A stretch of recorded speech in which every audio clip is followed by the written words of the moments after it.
We are live, ladies and gentlemen. Welcome to the Papasmurf show. How's everybody doing? We are live. Let me turn my volume down. Sorry, guys. I had my tablet over here.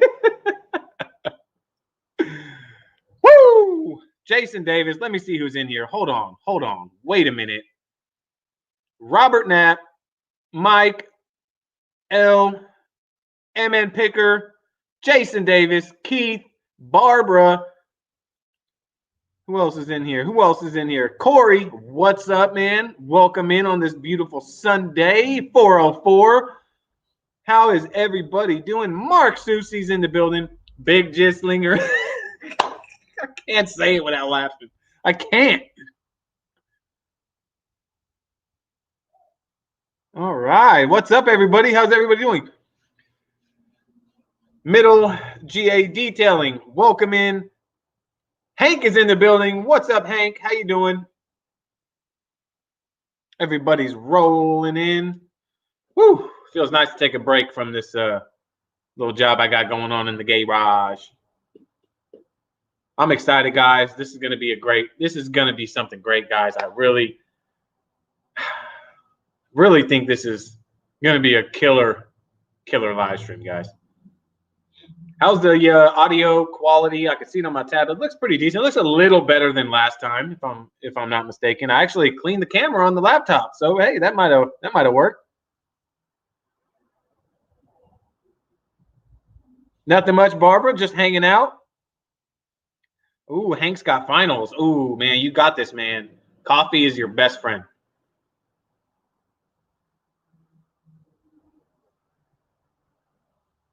Ryan Mulhern, what is up, brother? Welcome in, man. How you doing on this Sunday?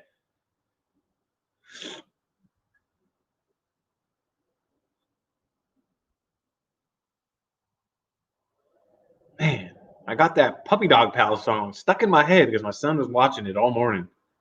Going on a mission. You know you're a dad when. Thanks, guys.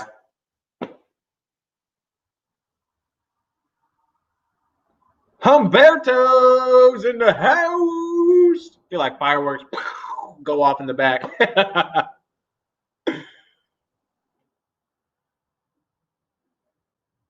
Mike L, new products? Are you asking me if I've got any new products? Brandon Albright, what is up, brother? Welcome in, man. How you doing, man? O&R's in here. How you doing, man? I've been up to nothing but work all day long, punching that clock. That's still dawn.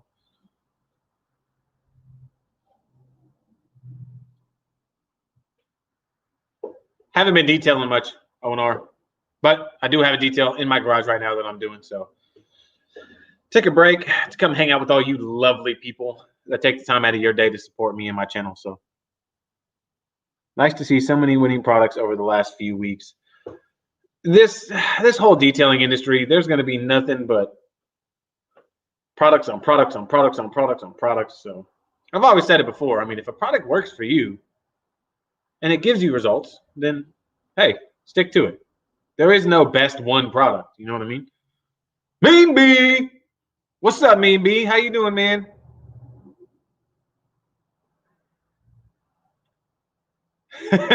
I'm going to bring my guest in here in just a few minutes, guys. I'm going to wait till everybody kind of rolls in. At the 10-minute mark, I'll bring them in. And, man, you're not that lovely. What happened? Why are you so down, man? I put up another 4 lights over here to help light up the left side of my garage. So hopefully the lighting isn't kind of too much. It looks pretty decent, though. Oh, there's the fly. I'm telling you. There's my chopsticks, man. Mark Susie used 3 Ethos products this AM. Oh, yeah. Mark Susie had a good morning this morning. Hank's detailing new Ethos products soon. Be patient, young grasshopper. We will be able to ask the man himself here in just a minute. Fred is in the building. Smurf. What's up, Fred? How you doing, buddy? Spazman's in the house. What's up, man? How you doing?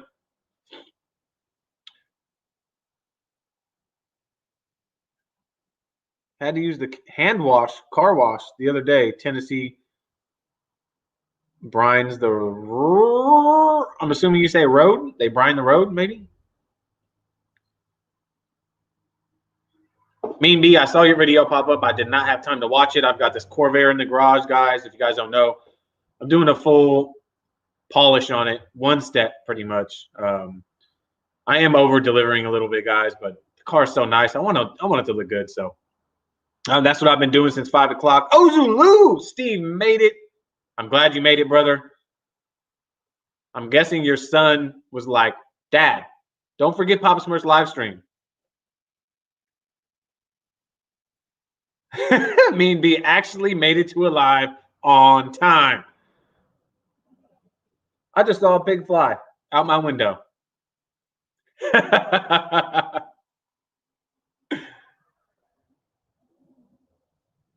Spazman, yes, I have the Barina T5 LEDs. I got them from Amazon. It was like $50 for 6 of them, man. And I've had half of them for a year and a half, not one issue. I ordered another 6 so I can have like super full lighting. One of them is kind of tweaked out. It's not really working too well. I was trying to put it up last night and it wasn't working too well. But I was able to. So I have a total of 1, 2, 3, 4, 5, 6, 7, 8, 9, 10, 11, 12. I have 13 of them in my garage right now, guys.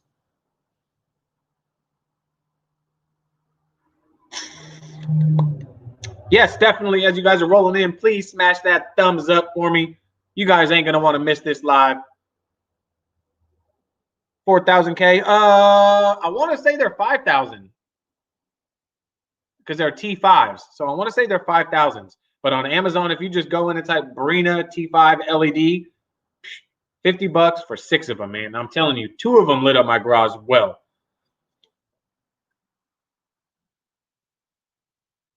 Keith, 31 watching, 21 likes.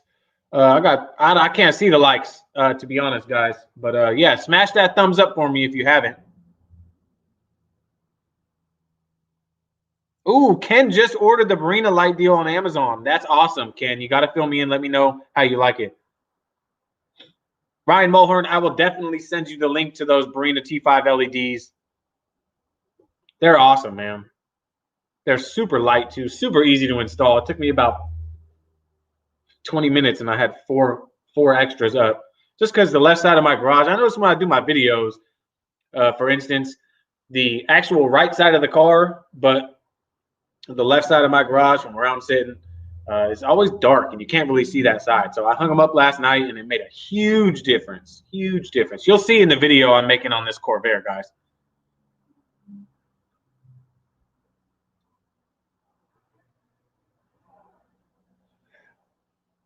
They're too bright because we're getting a tan as we speak. I know I got to roll my sleeves up, man, but I don't want to get fined for having guns.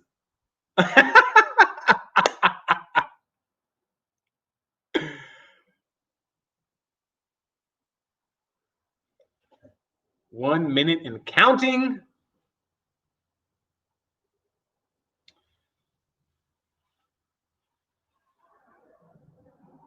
$2,200.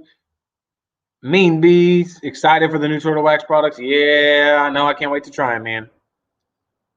You got hit with snow. Oh, snow. Steve, I'm sorry. I'm so sorry you got hit with snow. Hopefully you had some good protection on your new truck. Shine Your Light Detailing. What is up? Welcome in, man. Mike L. He's coming in here in about 30 seconds, along with my co-host, as you guys all know, Mike with Mike's Auto Detailing. Oh yeah. I think it's time to bring him in, guys. I think it's time. So, without further ado, I would like to welcome Mr. Tim Coates with Ethos to the live. What's up, everybody?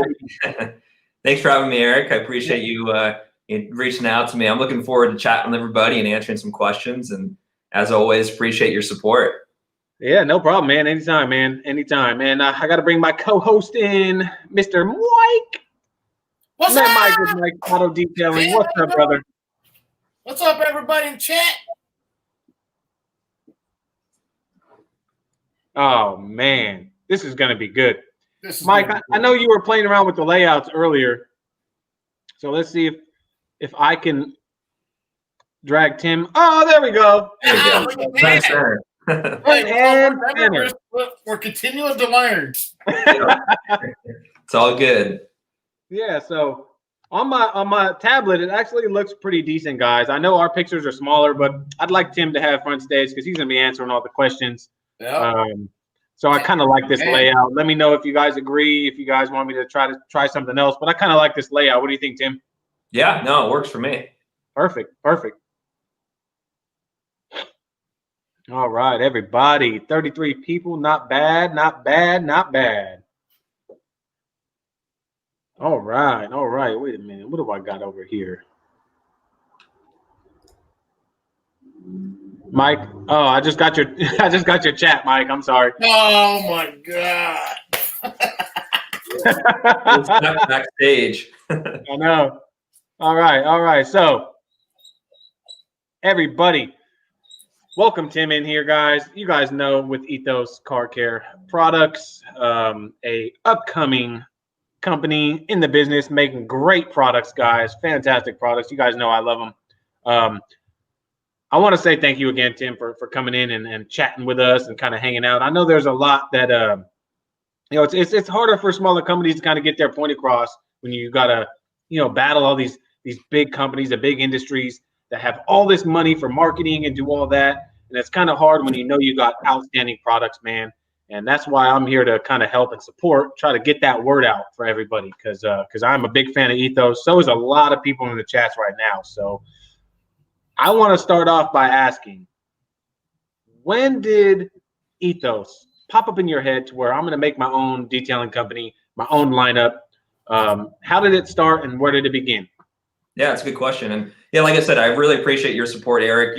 You bought a mystery box back when we first launched your website, end of 2018, early 2019. So you've been supporting us and your viewers and everyone else for, from the start. So it's hugely appreciated. We are a small company and it is hard to get, some market share and grow, but with guys like you supporting our products, it's helping out a ton. So we really appreciate that. Ethos started out as kind of an idea for me, I'd say 5 or 6 years ago. I've been a detailer since high school, pretty much. My business that I'm still operating to this day is called Adonis Detail. And we've been doing detailing, basically started as a mobile detailing business as a part-time job in high school. And that started to grow over the years into more like ceramic coatings. And I got into like paint protection film and some higher end paint correction services. And later on, during the evolution of that business, I started noticing, a switch with a lot of my customer base. Before, a lot of my customers would pay me to do a full paint correction, a ceramic coating, all that stuff on their cars, and then they'd want me to do maintenance on them. They don't want to do like standard washes and standard detailing and that kind of thing. And I started noticing my customers were asking me what kind of products I was using because they were interested in using stuff on their own. They wanted to, pay me for the big job. They wanted me to, do the ceramic coating or do the paint correction. But then they also wanted to, on the weekend, wash their cars and maintain their cars. And I found that there wasn't really a good line on the market that was really high quality, but also approachable from a consumer standpoint.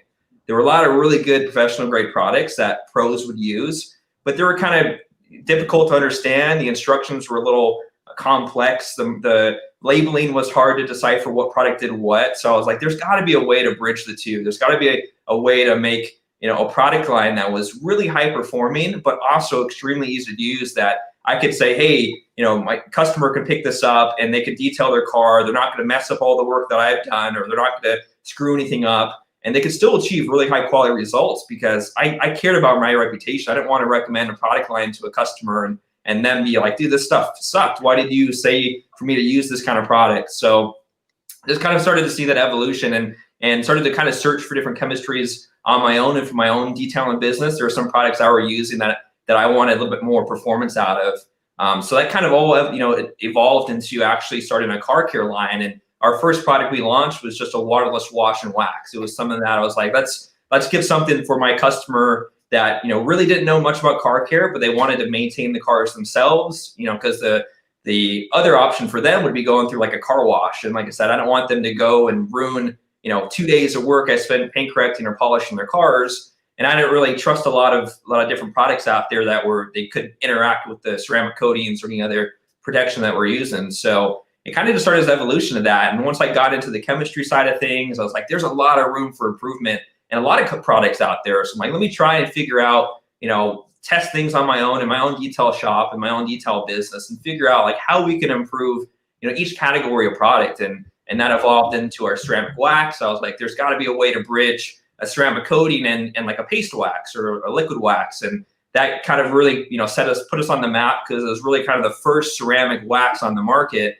and something that really, like I said, bridged the gap between the two products of making it so it's approachable for the consumer, it's approachable for someone that is maybe intimidated by a ceramic coating or doesn't really, or is kind of afraid to use it or mess up their car, but also something that could be so easy that anyone could pick it up and apply it to their vehicle and get some really awesome results. So that's always been kind of our ethos, is like, I wanted to really make some products that performed really well, if not better than other options out there, but that were so easy to use that anyone from any background could pick up and use and get some awesome results. So yeah, it's kind of been that whole full evolution. It's come full circle for me. And it's been definitely a cool journey. It's been awesome to see.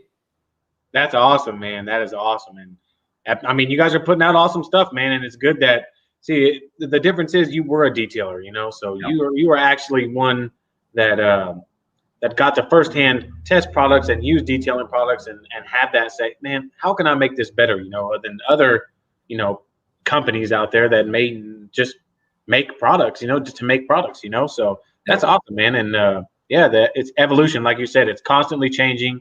It's just a revolving door, and you got to stay with it. I mean, it's my hats off to you, man, because it's, when we chat on Instagram, you're telling me all this stuff, man. I'm like, I'm trying to take it all in, man. And it's like, it's a lot. So a lot of people don't understand what goes into it. And so your ceramic wax was about your first idea when was your thing?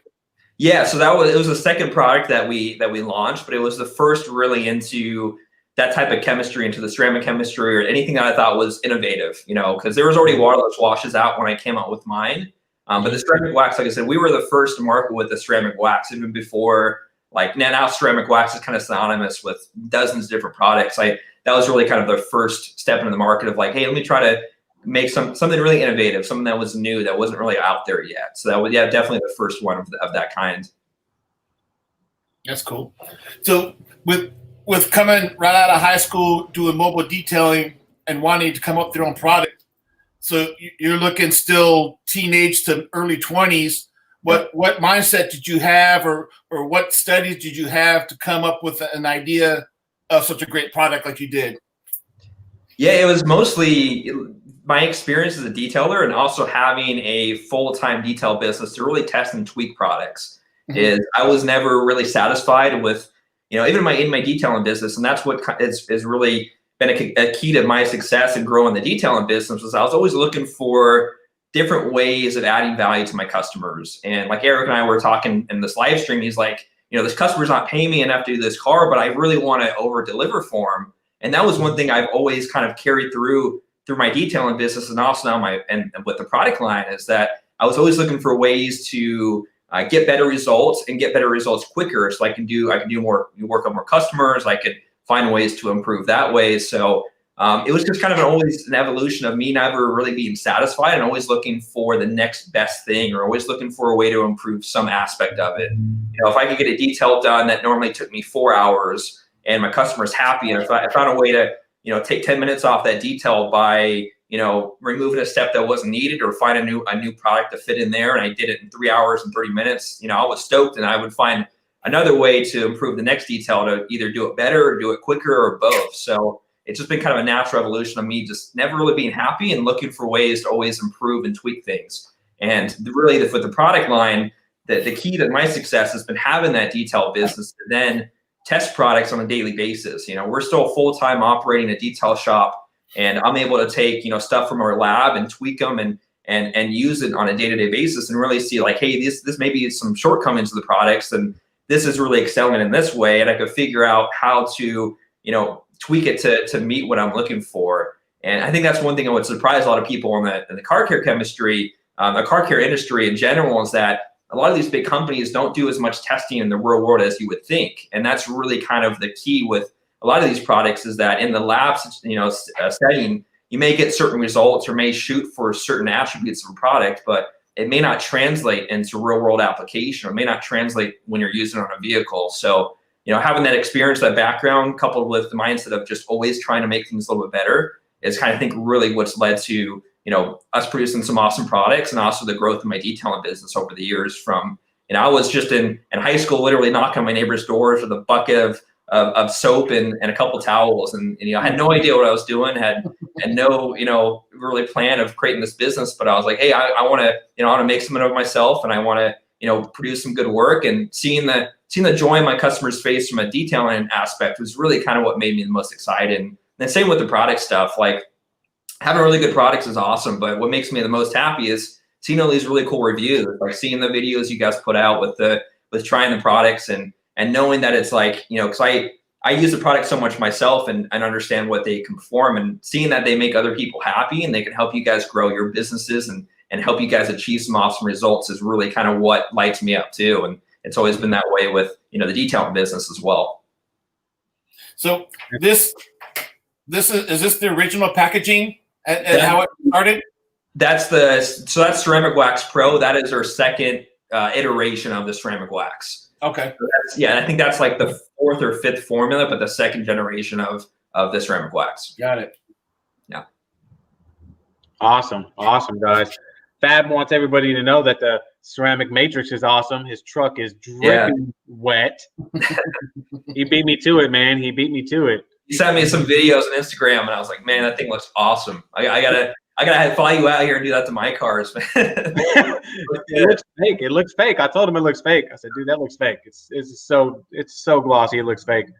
Yeah. No, I'm looking forward to seeing. And that's the one. The ceramic matrix is a great product, and I'm happy to see him using that. Awesome. So I know everybody wants to know this. Let's talk about the graphene. It's such a touchy subject. But let's talk about the graphene matrix. What goes into making it? What is graphene? And how can you obviously you can't just take graphene and put it in a bottle and be like, hey, it works, right? So you can. It just won't do anything. Yes. So got it. Yeah. Yeah, you got it right there. Kind of explain to us. Showing everybody what it looks like. Yeah. That's the graphene matrix.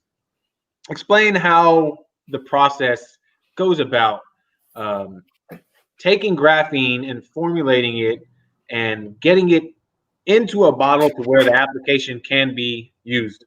Yeah. So graphene, in a simple sense, is basically graphite that is either chemically or mechanically stripped down to 1 atom thick. And the reason that graphene has the strength and properties that it does is because the bond between those 1 atom thick molecules is so strong. So, in chemistry, you have a couple different bonds. And you guys may remember from your chemistry high school classes, there's ionic and covalent bonds, right? So your ionic bond can basically be looked at as like, dry sand on a beach. It has kind of a friction of sticking together, but if wind blows, it's going to pick up the sand and fly all around. And so it's kind of not a really strong bond between the molecules with that. You can look at that as kind of like a spray detailer product or like a water-based ceramic. And that's why the durability of those aren't as strong as like a ceramic coating. So the ceramic coating you're going to see is kind of like a covalent bond, basically, where you have atoms sharing electrons. It's a much tighter molecular structure. And you can see that as like wet sand, where you have, the molecules of sand are sticking together a lot stronger. They're not going to just blow around the beach. There's much more of an adherence to it.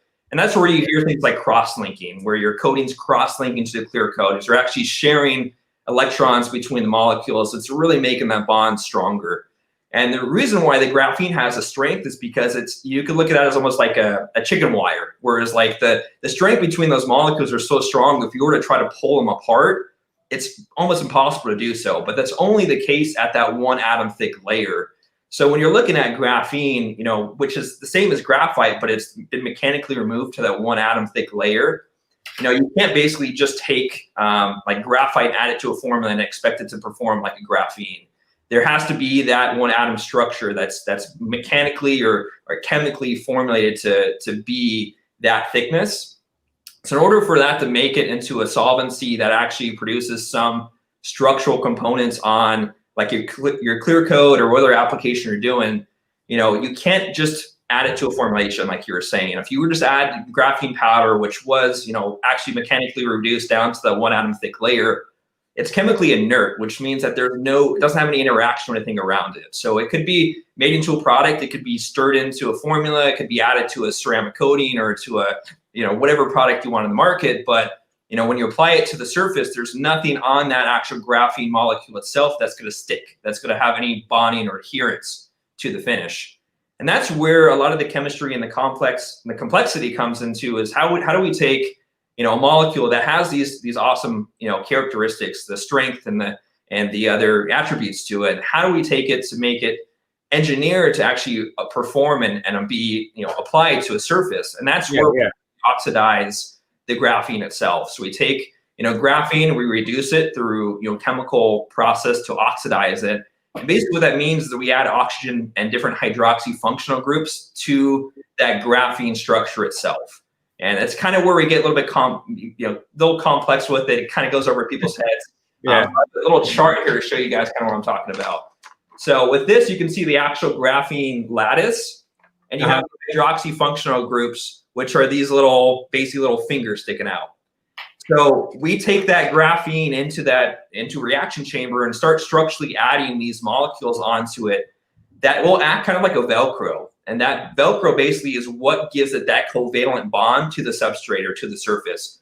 Kind of like I was talking about with how like a ceramic coating cross-links. So that's how we take the actual graphene molecule and make it functional. Because if we would just like I said, add graphene to a formula, add it to a liquid or a water-based or even a solvent-based product without actually engineering those molecules onto that backbone itself that are put there to be functional, to actually make it bond to that surface itself, it wouldn't do anything. It wouldn't add anything to the formula.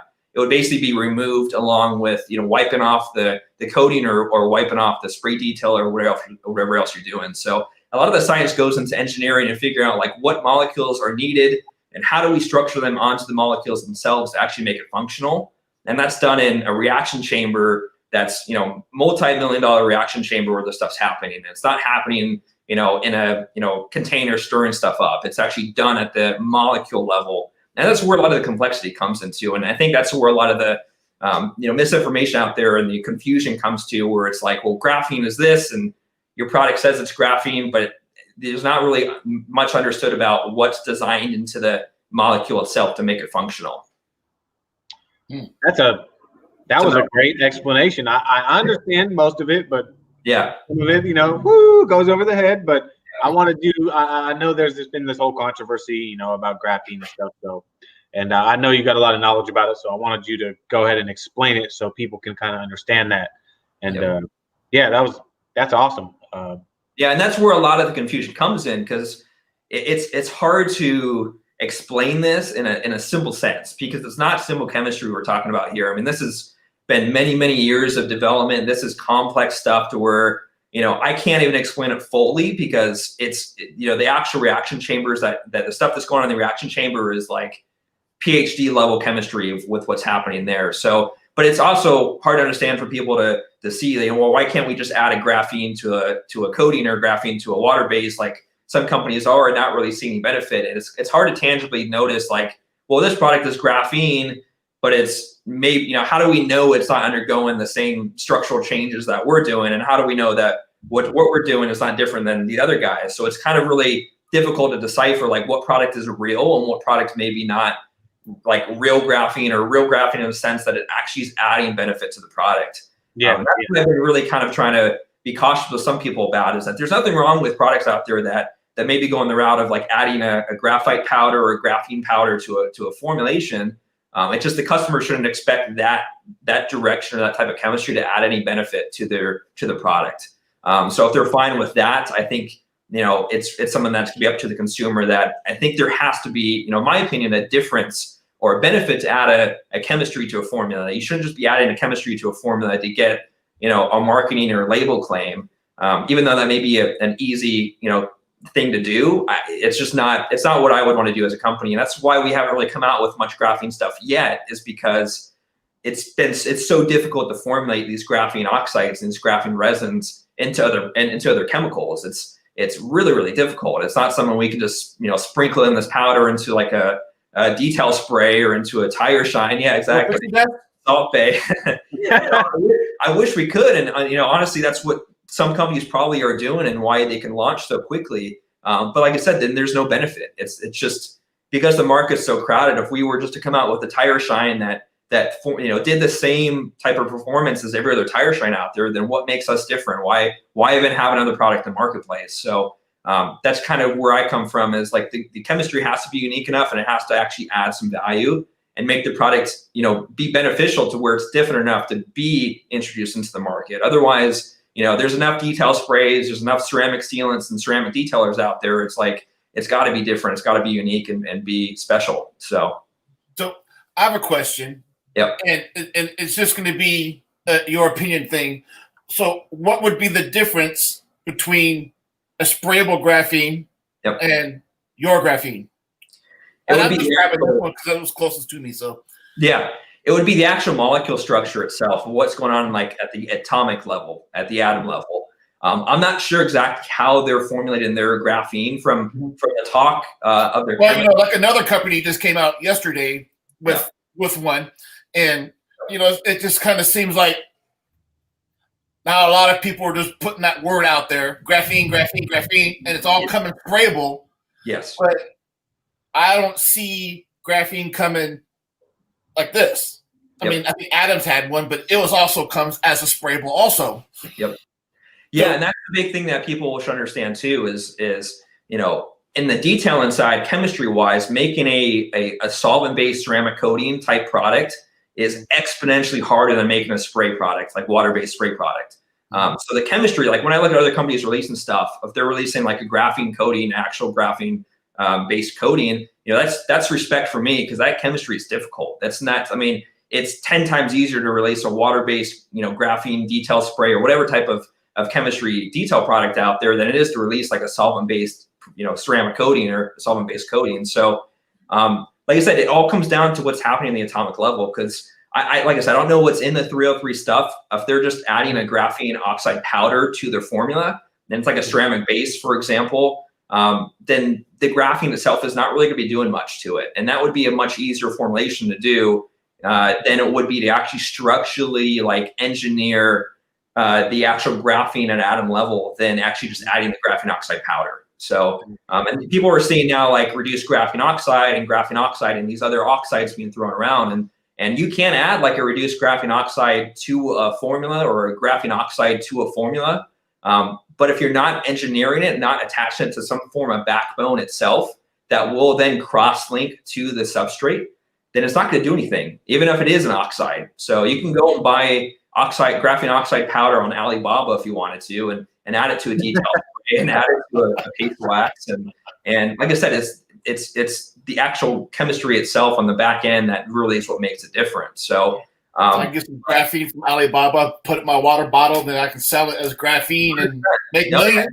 Yeah, 100%. and that's what, I mean, that's kind of been the scary part, for me is, when I really wanted to release the graphene matrix coating because it's something where I did see improvements in the performance. And I was like, this is kind of a, Pandora's box. Is once we open the Pandora's box in the whole graphene trend is that the fact is that a lot of companies can go the route of just adding these powders, adding these chemicals to the formulations that don't have that backbone to actually make them functional. Mm-hmm. And then that kind of dilutes the whole purpose of why we went graphene in the first place and why we went to a different chemical. I can think of on these ones that you can tell they are a little bit more cheaper is because, they can say about a year's worth of protection to where you can save 3 to 5 years on yours. That's why I can see like, a cheaper version on the sprayable, just like you were talking about.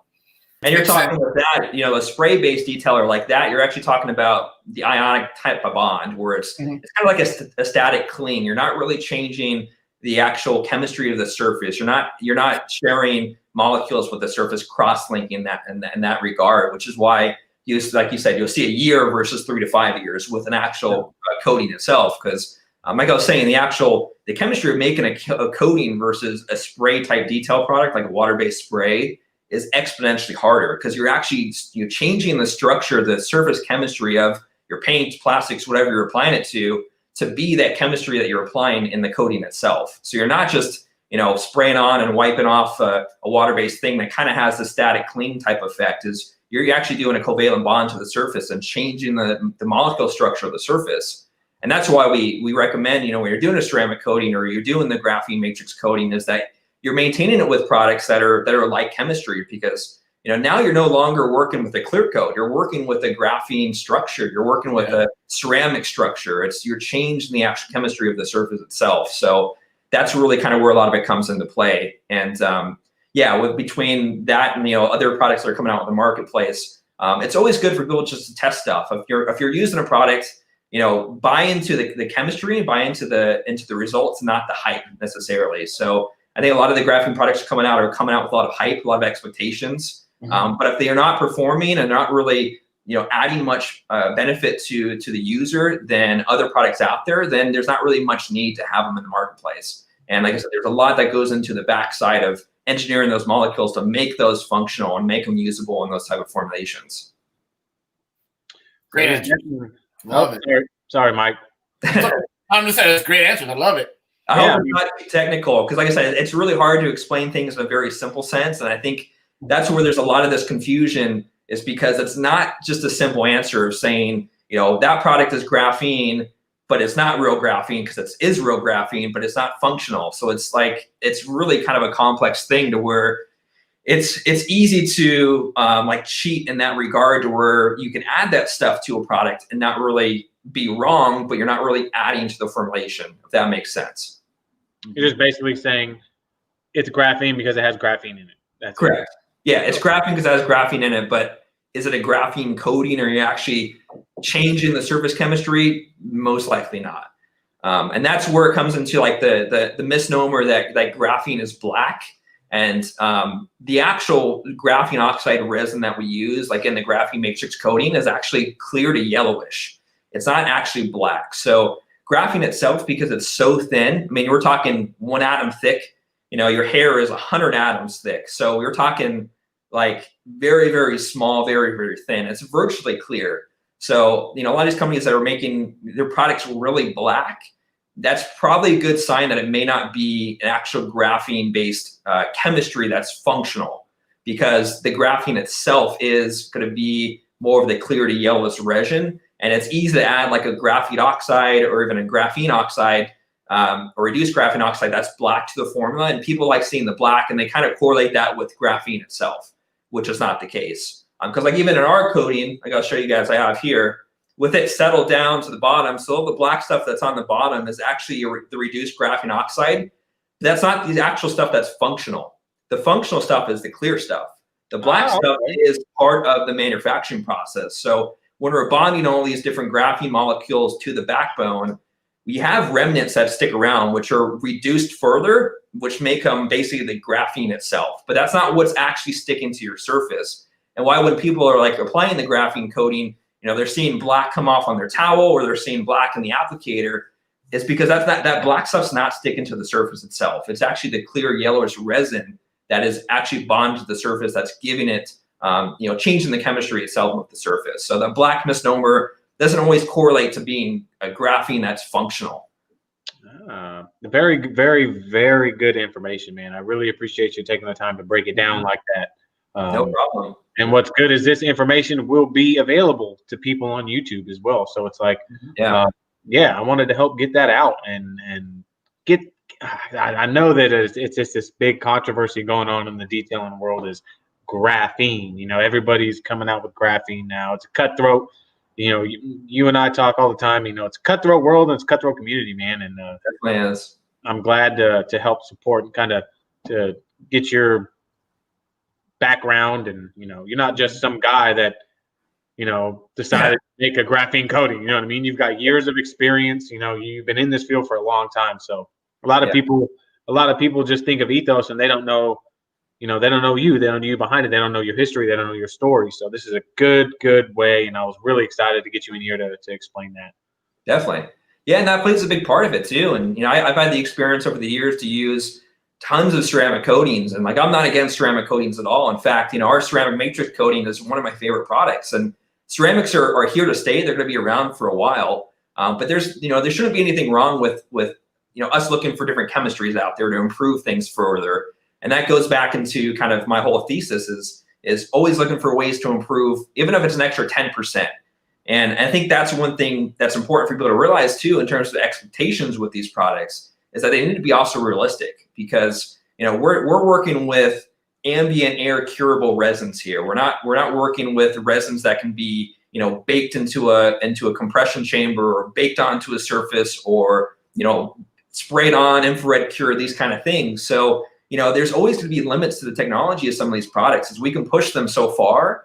But there's always going to be kind of that tipping point where, you know, we're working with stuff you can apply by hand in your garage that cures via air. So you're not going to get something that's ever going to be like scratch proof, bulletproof, water spot proof, you know, all these crazy things. And I think that's kind of where graphene has created a lot of expectations for people that may not be met, because they don't understand really what's possible with the type of technology. Is like I said, we're working with these ambient curable resins, and there's only going to be so much that is potential with that as well. So it's important to keep that in mind. Definitely.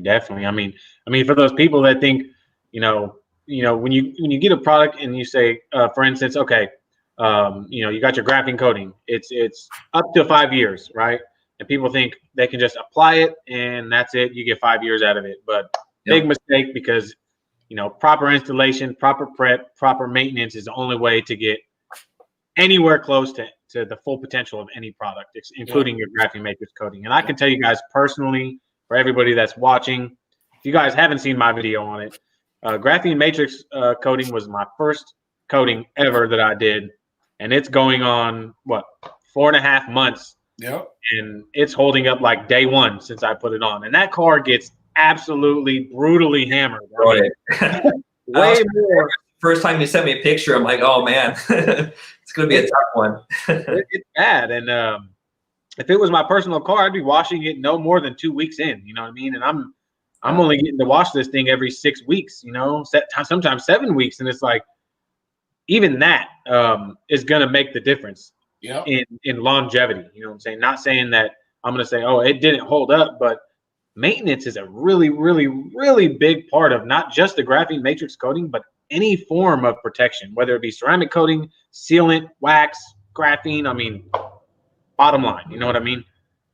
Yeah, and that's the one thing that we're seeing with the graphene technology itself, is that the actual maintenance was a lot easier, because there was less actual functional groups for things to stick to. And that goes into kind of how, like I said, graphene itself is chemically inert. There's no attachments for things to stick to. So there's no ways to have it attached to anything, and also no ways for things to attach to it.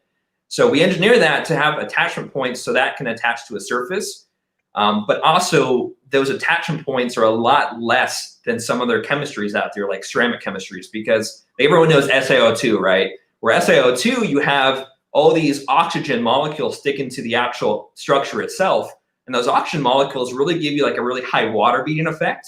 But because you have so many reactionary, you know, hydroxy functional groups of those oxygen molecules, you have a lot more things that want to stick to it, like water spots, like dust and dirt and contaminants, those kind of things. So that's what we're seeing with the graphene coating, is that because it was, you know, engineered, but also a lot more chemically inert, we're seeing a lot less results in terms of the water spotting, in terms of dust and dirt accumulation, and in terms of like water actually sticking to it versus sliding off the finish. And that's kind of what we're seeing with those. And I think what you're seeing too, Eric, is you can see these really super dirty cars. It's been 7 weeks since it was washed, but it's still really shiny. And for being 7 weeks old without having a wash, it still looks good, because it's actually at the molecule level, a lot less of those like Velcro type attachment points for the actual dust and dirt and contaminants to stick to on the surface level. So that kind of explains what's going on with that.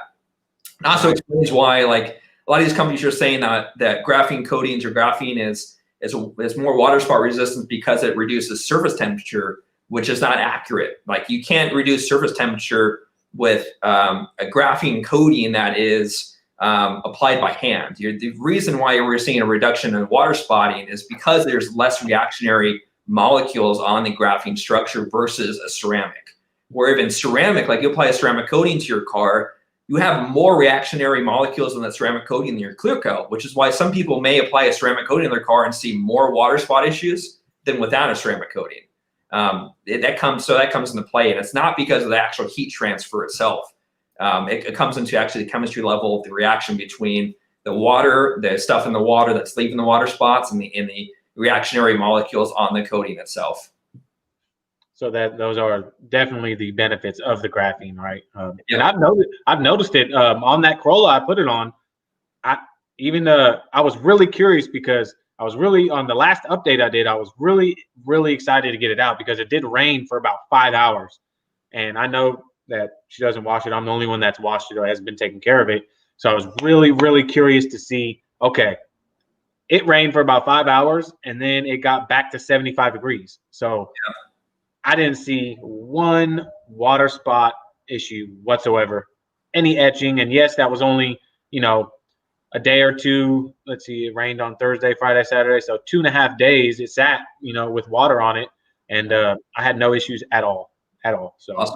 Yeah, because it doesn't take long to water spot. I mean, you can have water spots in 30 minutes. You have a sprinkler, it dries out, 30 minutes later, you got water spots and etching. So, and that comes down to, if you think about it from a heat thing, is let's say that the panel is reduced by, 5 degrees. Well, you still can get water spots if the panel's 145 degrees versus 150 degrees. And that's why we don't make any heat transfer claims, because that's really not what's happening on the functional level. It's more of the reactionary molecules itself.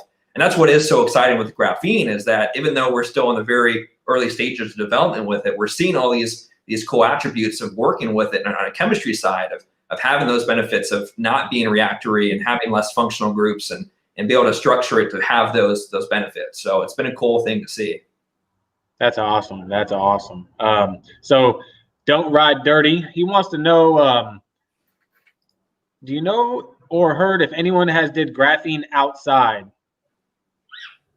Yeah, it could be applied outside if that's what you're referring to. It's just out of direct sunlight, and the problem with applying outside is you got to be careful with dust. If you have dust or dirt that gets on the surface and you go to apply it, you could actually start marring the finish itself if it gets on the applicator. So that is totally doable. I mean, we've kind of torture tested it. We've applied it in direct sunlight, which we don't recommend to do, but it is possible to work with it in some more extreme conditions. Nice.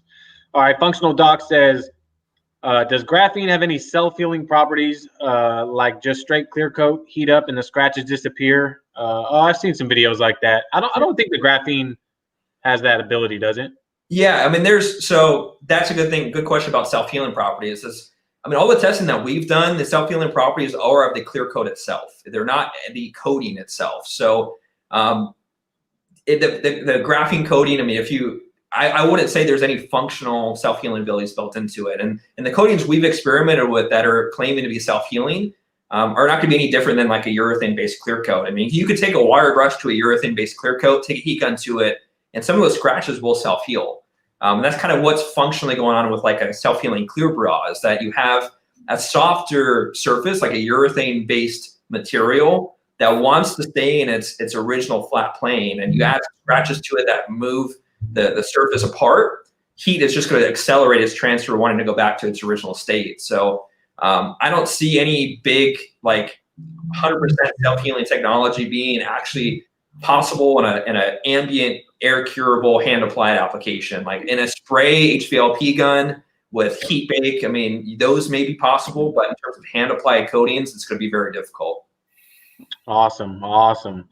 All right, guys, I got to use the restroom. I'm going to pull myself out for a second. Mike's going to hand over, but Keith wants to know, where did you get the name Ethos? Yeah, it's a good question. So when I was, detailing all these years, I wanted to try to find a name that represented kind of what I stood for and what our product stood for. And I was seeing a lot of these marketing companies hit the marketplace that were really kind of riding trends, that were really trying to promote and use marketing tactics to sell products or claim their products did something that they didn't. And I was like, what's a good way to really represent like what I stand for and what our products should stand for? Like what's ethical? Like what should be our ethos? I'm like, well, ethos is probably a good name for that because I want to produce products that add value to people. I don't ever want to rip anybody off and make claims that aren't true. I think that's the best way to really show that our products are going to be genuine is if we stand behind our name and actually claim it to be something that we stand for with all of our products and everything that we put out there. Yeah, I was talking to Eric the other day because I was asking him the same question. I was like, Eric, do you know where Tim got the word ethos from? Because when I Googled ethos and I'd asked him, or I Googled it and some weight sets or something came up. And I was like, I think Tim must have been working out. Yeah. With ethos weight sets and said, if it's going to work like this, it's got to work good for me. That would probably be a cooler story. But yeah, no, it's something I've always thought in the back of my head is just to align the name and the brand with the way that I kind of operate my life and the way that I wanted the products to really show in the marketplace is that they're ethical and they're going to be real. It's going to be real technology. It's not going to be this fake fad stuff. We're not going to trick people with marketing and clever things. And I thought it would be the best way of showing that like we are what we stand for and what we put in the marketplace. Is Ethos, is this your full-time gig or do you do something else also? Yeah, so this and then my detailing business are both full-time things. So I still operate the detail business full-time, and Ethos is also kind of the full-time thing as well. So I'm usually juggling between both. Got it. So does Ethos Car Care products have a storefront, or is it mainly warehouse only? Yeah, so we have in my detail shop, I do sell the products in here in San Diego too. Since kind of COVID, we've shut that down since that really took off. But yeah, we have kind of a retail place where a lot of my detailing customers would come and pick up stuff and buy stuff in person. But for the most part, moving forward, we're mostly to be online for the most part. Got it. So with Christmas coming and a lot of different other companies are trying to drop products out quick so the wives can buy us, things that we want. Yeah. Is Ethos going to be dropping out anything soon between now and 2.5 years? Good question. Very good question. And Eric came back at the right time. So the question is, we're working on a new product. And we're working on several new products. There's one product we've been working on that Eric would know and Brian, a couple other people in the chat here would know because I've been bugging them about it for a while. That's been kind of a pain in the butt to formulate with, but it's going to be awesome once we release it. It's something I've been working on well over a year. We have I got next to me 20 different bottles of stuff we've been trying to formulate and make it work. It's been falling apart and not working until now. We have nailed the formulation, so that'll be sometime end of December, early January. We'll be releasing that product, and we'll be teasing it here pretty soon. I can tease you guys right now too. So here's a little idea of what it's going to be. So. Yes, that's Adam's Slick and Slide. That's one we're working on, and a couple other things. We're working on a full polished compound line. Look like this, right? That's something. Oh, there you go. What is that? Wax? Yeah.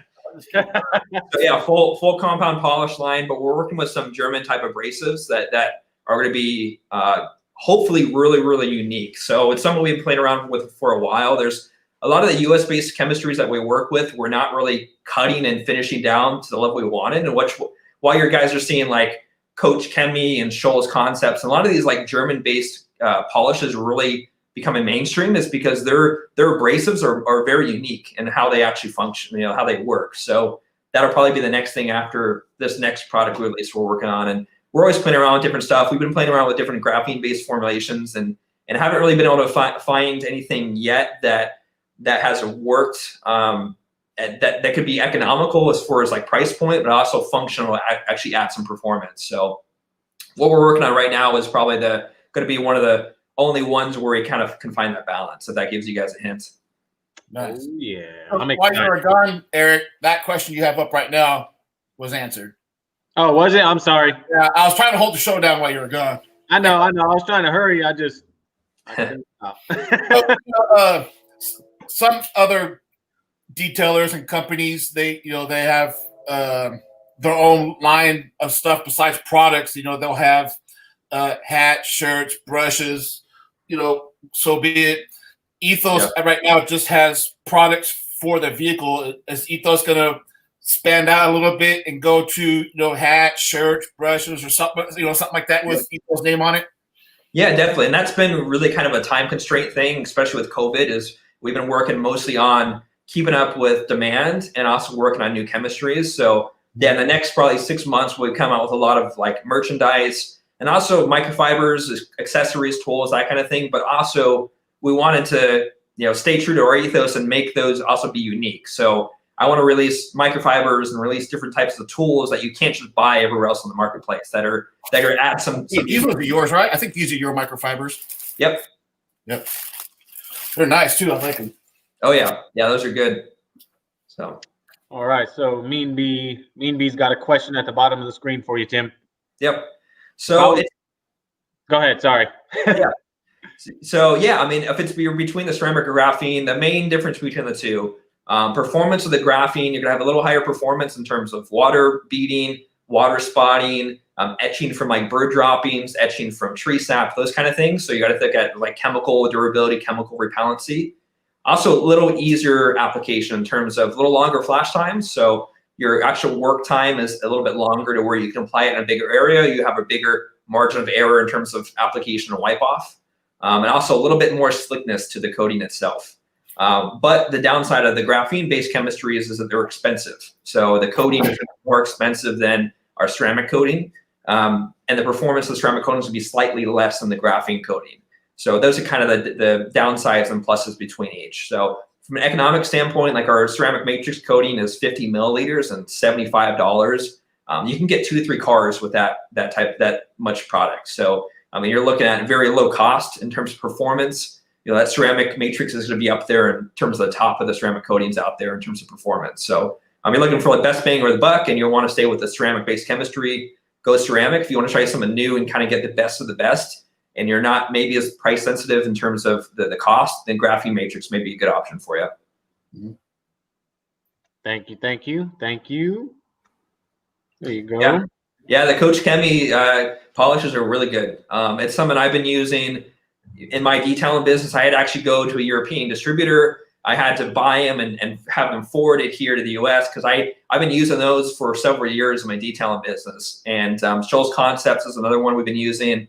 Like I said, there's something unique about those German abrasives, and we're chasing them down. We're looking for ways to add those into our formulations to make them to marketplace.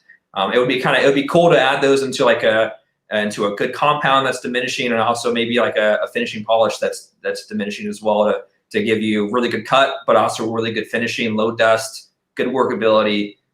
So those things are in the pipeline for sure. Yeah. So when we're gonna throw an Ethos event so we can all come? Yeah, that would be fun. Yeah, I would totally do if you guys want to come out to San Diego, and I think it'd be fun. Yeah, we can make that. And if the COVID thing's still going, I don't know how hard it would be for you, Tim, to come back into one of our streams and even do it right where you're at. So if we still can't get there, whatever. Yeah, we could totally. I'm open to making that happen for sure. Sweet. Yeah. But I'd love to meet you guys all in person as well. So yeah, that would be better. Yeah. Yeah, we'll have to set something up. I know SEMA this year was canceled. I was looking forward to meeting a lot of you guys at SEMA this year, but next year or whenever we plan something, I'd love to have you guys out and love to meet everybody in person. Same with everyone in the chat too. I'd love to meet, our customers and everyone in person. I know I've talked offline with people before, and it's really cool to meet everyone face to face. Definitely. Yeah, I can make the drive. I'm only like you're not too far, NorCal. 8-10 hours, somewhere around there. We'll carpool. Yeah, there you go. Yeah, we can carpool. Me and Mike are fairly close. I'll pick you up on the way, Mike. Perfect. So what's the difference between the graphene matrix coating and the pro coating? Higher activity level, essentially. So when we're working with the actual resins and the coating itself, we can adjust the activity level for different types of performance, different types of longevity. So the pro coating has a higher activity level, which means more active ingredients, so a longer durability or longer longevity to it, but also a diminished usability. So in detailing chemistry, there's a sliding scale. You have on one side usability, and the other side performance. And our job as on the chemistry side is trying to figure out like where on that sliding scale can we push things. Like how, obviously we want a product that's going to perform at the highest level, but if we move the scale all the way to the right and we have the highest performing product out there, usability is going to suffer. So we're always trying to find that middle ground. And, you know, for me personally and for Ethos, we're always looking for the absolute highest performance we can find, but also the highest usability we can get. So I want our products to be professional level results, but results anyone can achieve. So we've really had to be innovative and find some unique ways on the chemistry side to achieve those kind of attributes, because they're usually opposites on the spectrum of performance and usability.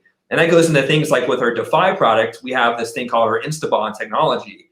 And that's one thing we've been able to formulate to actually achieve a really high performing product that also is actually easier to use than you would normally find in that type of formulation. So we're always looking for really new ways of combining the two. And that's the one thing with the Pro product, is that you get a little bit more performance with it, but the usability does suffer just slightly with that type of formulation. So last year around this time, I know you had mystery boxes, but I don't see that this year from you guys. What's holding you guys up from doing mystery boxes this year? Yeah, it's really kind of a demand/COVID type effect right now. So COVID supply chain issues with like packaging, bottling, sprayers, even like microfiber, stuff like that.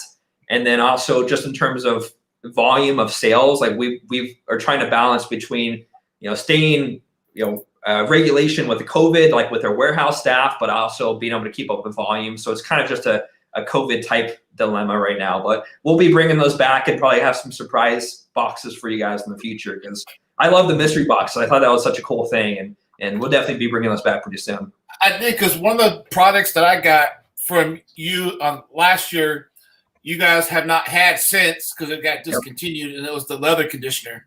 Oh yeah. I think I got 2 mystery boxes last year, and I got those. I won't even put it in nobody's car but my truck. I'm trying to weed what's left of it only for my truck, because that stuff's pretty good. It's good stuff, and that's the exciting thing about mystery boxes. We're always throwing like new releases in there before they hit the market. We throw in unique stuff like that. So we'll bring those back pretty soon. Sweet. Yeah, that was the first thing I bought. I remember that day too. I saw Ethos, the brand. What caught me was just the labeling and the way the bottles were labeled, everything. And that's what caught my eye. And that's how you got to think of it. Like, okay, different bottles and different labeling, how your bottles look catch people's eyes. I mean, it's just like you think of it. Okay, you go to the grocery store. Okay, you got 2 of the same products. All the active ingredients are all the same thing, but one bottle just looks better. You know what I mean? Mm-hmm. Yeah. Of course, it catches their eye, and they want that. And that's what caught my eye about Ethos.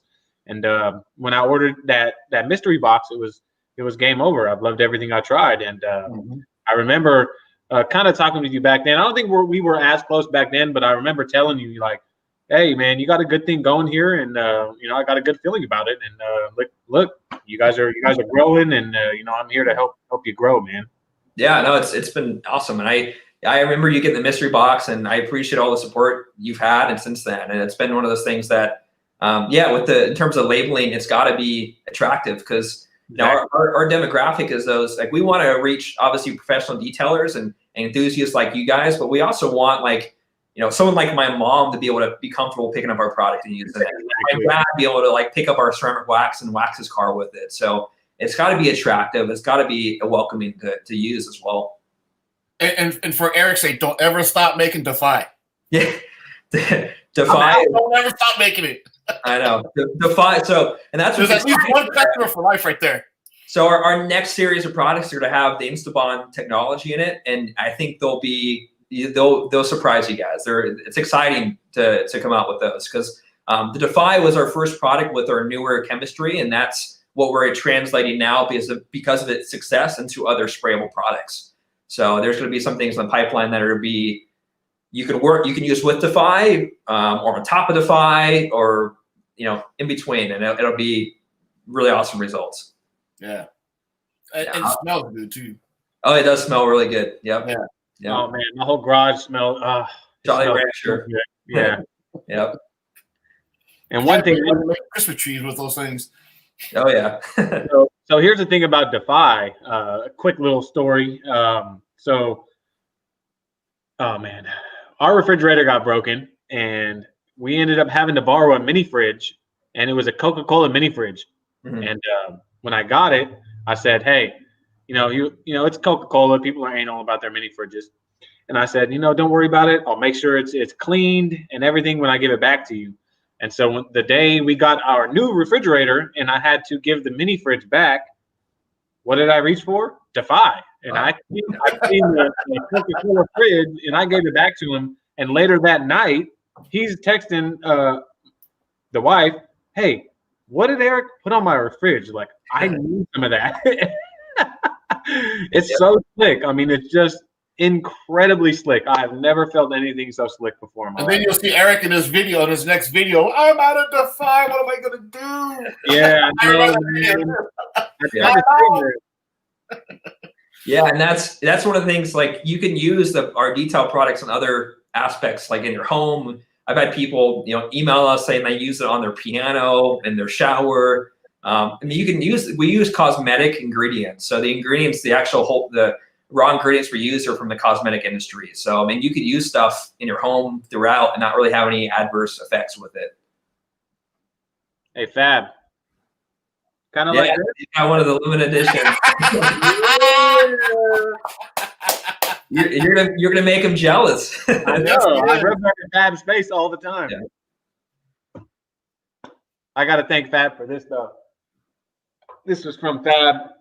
Got Old Glory in the background with the sunset. Oh yeah, beautiful picture. Beautiful picture. Hey, I wanted to ask a question, Tim. So I love this detail spray. What's the difference between this detail spray and the new detail spray? Yeah, so that has a carnauba wax in it. Whereas our new detail spray, we took the carnauba wax out, added some different shine agents instead. So the one complaint I had from people is they didn't want to use a detail spray before they were like applying a sealant or applying like wax or something like that. If they're using it as like a clay bar lubricant or anything like that. So we took the wax out and added some different type of lubricants in it that wouldn't necessarily like interact with a sealant or interact with a preparation step. Okay, cool. Wait a minute. Had issues with detox.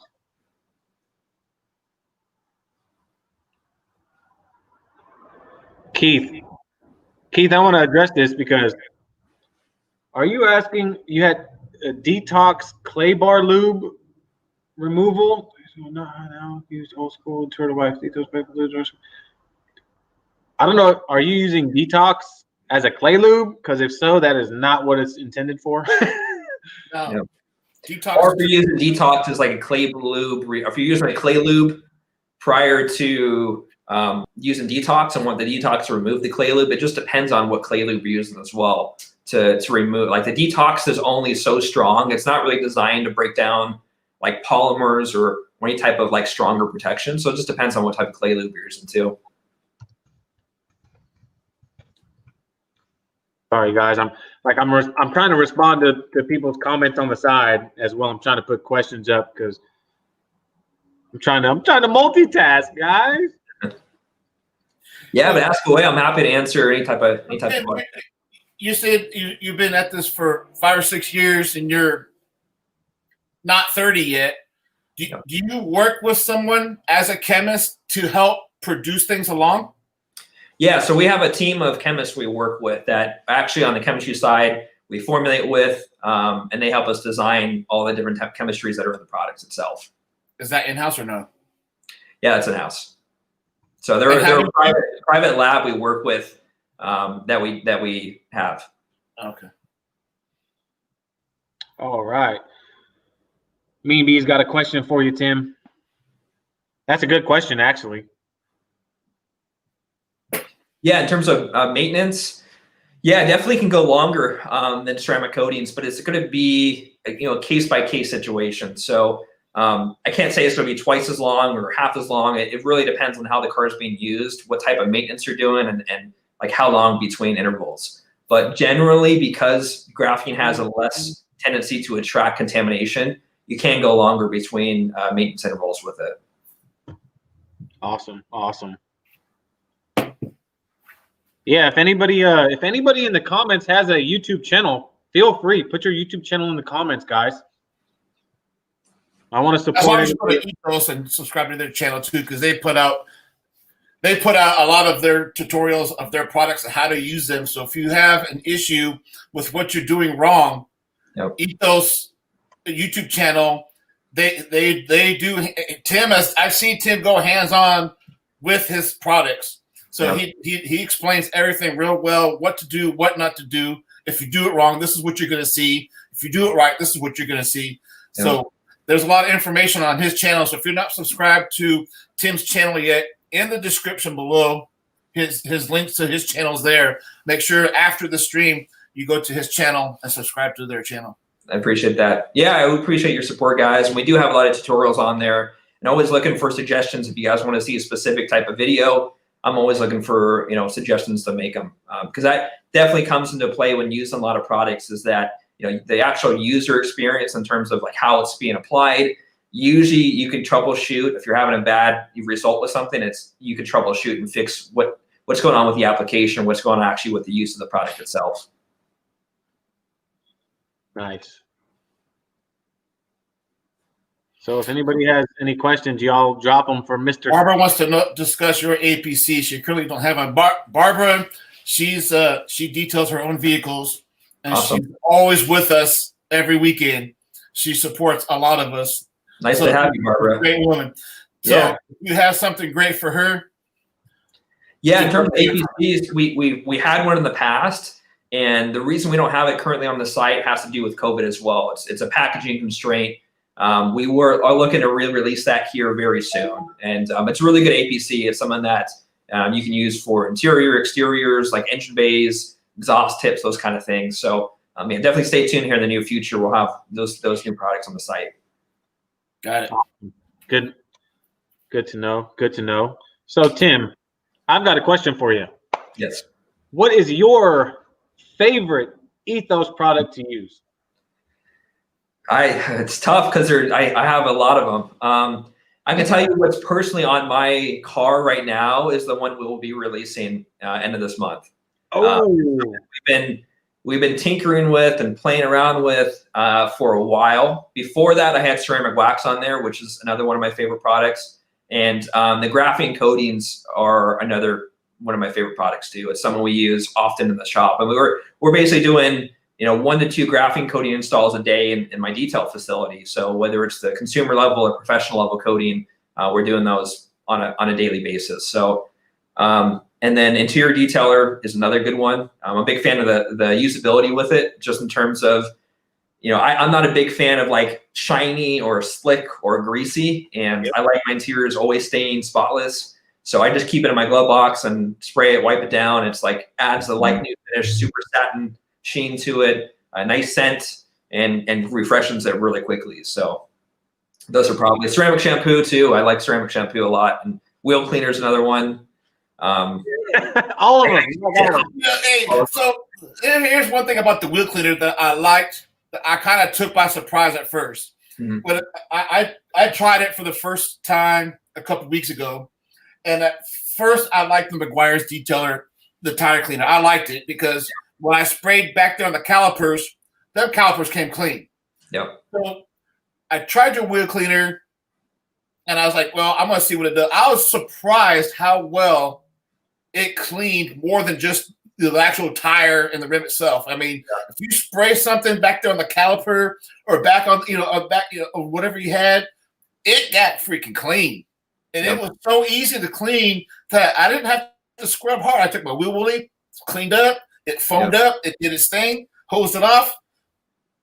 It was great. I was shocked at how well it worked.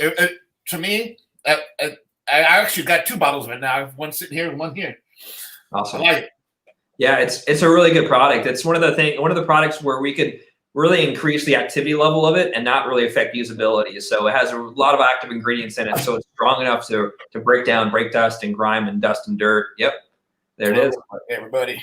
Yep, and then our new one now has a double functionality of actually being able to be used as like a paint decon. So if you have like a ceramic coating, or you're prepping for a paint correction, or prepping for a coating application, you can use it as a paint decon as well. So not just for your wheels. Nice. That's a good one. It has a new a new scent package in it as well. We're calling Pleasant Scent. So we're able to actually reduce that kind of sulfur smell that's typical of iron removers to a very low level. Mm-hmm. Now it kind of has like a fruit cotton candy type smell to it. Yeah, so this didn't have that. I didn't get that out of this. Yeah, so that would be, we just released that about a week ago, the new one. So I remember when, you said a few minutes ago you're having problems with COVID stuff. So if the people that are here watching, when Tim sends stuff out, obviously it's supposed to look like this, but they're coming like this, capped on. Yep. If you find your guys' good spray nozzles, keep those. Yep. Because at the moment, even Tim can't get them. And if you do get them, you're going to get them cheap ones that if you drop one time, it's going to break. Then you'll be pissed. So it's always good to have extra sprayers around. Yeah, so if you have spray bottles that have good tips on them, like these ones, it's great when you get to bottle like this because you can just you can hold on to them. That's what I'm saying. Hopefully in the next Q1 2021, I'm hoping that the supply chain packaging issue will be sorted. Yeah, you're not the only one struggling though. It's not yet. Everybody in the industry right now is having issues with sprayers and caps and all that stuff, and it's just kind of a side effect of COVID. Yeah, because we talked to Bill with lithium, and he's having the same problem too. He's shipping them out with the cheesy spray bottles. They cheat. Yeah, but he admits that's all he can get. He's straight up admit that's all he can get. Either that or you're gonna get nothing. So yeah, and it's hard to use a sprayable product without a sprayer. So so Fab wants to know, or Brian, so what's easier to remove? Is graphene harder to remove than ceramic? Like if you want to take it off the paint? Yeah, it definitely will be more resistant to abrasion. And that's one of the things where we're talking about the type of bonds out there, ionic, covalent, and how graphene kind of has, in comparison to like dry sand and wet sand, graphene's like, chicken wire. It's the bond between those molecules are really where, people think, they see these things online where it's like 10 times stronger than steel and 100 times stronger than Kevlar. It's not a compression force. It's a ripping apart force. So the actual molecules from one another. So breaking that down in terms of like an abrasive polish or compound will be more difficult than a ceramic for sure.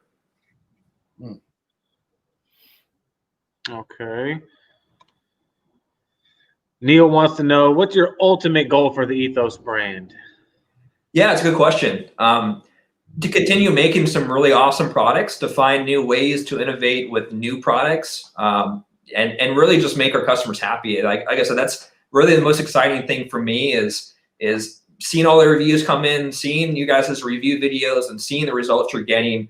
That it's making you guys either add value to your customers if you have a detailing business, or add some excitement to your life. Like, it's a cool thing at the end of the day, even though I've been doing this for so long, like I still look forward to washing my car. I still look forward to trying new products and working with new products. So, if I can continue to make some really awesome new chemistries and find ways to make your guys' experience even better, I mean, that's what I see for the future in terms of, everything else. I think everything else will fall into place as long as we're making some really awesome products. Are you content with Ethos being a smaller company, or are you hoping to be bigger like some of the other companies? I would always like to have more of a personal touch with my customer base. So I don't ever see us being like a big box retailer or being like in Pep Boys or AutoZone, that kind of thing. Something smaller boutique brand is kind of what we're always going to be. I mean, we're not going to be the cheapest products out there, but it'll be hard pressed, I think, to find a more solid lineup from A to Z in terms of all the products we have, and also some of the products that really produce some of the more unique results we have too. I think it'll be hard to find a lineup that's as well rounded. Good to know. Yeah, definitely good to know. Good to know. All right, so I don't know. I remember seeing this question earlier. Do you detail full-time? What's your full-time job? Is Ethos your full-time job? Do you detail full-time? I remember seeing that question earlier. Yeah, so I do both. So my detail business is a full-time thing, and also, the Ethos business is a full-time thing as well. So I'm usually juggling both of them. Oh, okay. So basically, you walk from one through one door into the other door, from one office to the next. Pretty much. Any update on tire? Oh, Mark wants to know if there's any update on the tire shine coming back. Tire shine. Good question. We may be working on something there. So we're tinkering around with some different ideas for tire shines. Nothing. I can't really give an ETA yet. It's still going to be probably several months away of a new tire shine coming out. But it'll be good, guys. It'll be good. Yeah, it'll be unique for sure. Keith wants to know, can any Ethos products be diluted? Yeah, any water-based product can definitely be diluted. Anything from our tire shine to our detail spray, wheel cleaner, all-purpose cleaner. Usually we go the route of having more activity in our products than are probably necessary. So you still can get away with diluting them and still have some really good results. But we do always recommend using them with how they come. But things like our APC, that kind of stuff, you can dilute for different type of applications. Awesome. Man, this has been a freaking killer live, man. Really, I really appreciate you coming in, man. I love this stuff. Thanks for having me. We've been trying to kind of do, trying to give kind of like a new meaning on YouTube, man, and getting to know the people behind the companies and stuff. Because I think it's a really cool thing you guys are doing. I love this type of. We were talking to Bill a couple of weeks ago, and we were comparing how Lithium is a small company like Ethos is, and they have a chemist. You guys have a chemist. And, they have things that you don't have, and you have things that they don't have. And we asked them. I was like, well, why don't you guys try to join together on something? Make Lithios. That's it. Lithium. Oh, he's down for whatever. He's down for working with you for sure. Yeah. No, I'd love to chat with them. I'm friendly with a lot of other companies in the industry. So I love sharing ideas and concepts and different chemistries. I mean, I'm not opposed to anything. I mean, there's other companies that are probably doing things better than us and vice versa. So I'm totally open to collaborating. He straight admitted that there's one thing that he wished would have taken off, but flopped a lot. And he had a product that, because he only has the one chemist, he had something, and he was putting all his effort into this one product and just couldn't get it to work. Yep. Yeah, the product that we're releasing, that's what our struggle's been for the last well over a year.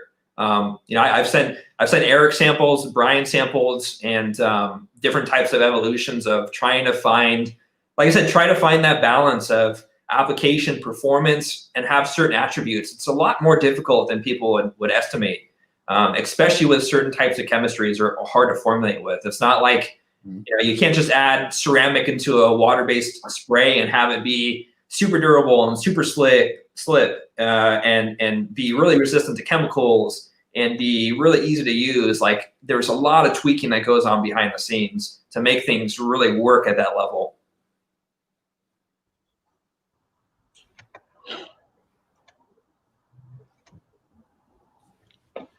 So if you guys don't follow me on Instagram, those of you guys that are watching, I know most of you guys do. You can follow me at Papasmurf 918 Detail. You can also follow Ethos Car Care on Instagram as well. You can also follow Tim. Actually has his detailing company, which I don't think we really talked about too much. It's Adonis Detail, correct? Yep, that's correct. And they have a YouTube channel as well. It's Adonis Detail on YouTube. Yep. You guys got to go check that out too and subscribe, as well as to the Ethos channel, guys. And show Tim some love. Check out what he's doing over there. There's some gems on that detail channel for me back in like 2013 or something, a long time ago. young Tim. Doing how-to detail videos. It's pretty funny. I'll go back and take a look at those and be like, man. Reminiscent, huh? Reminiscent, yeah.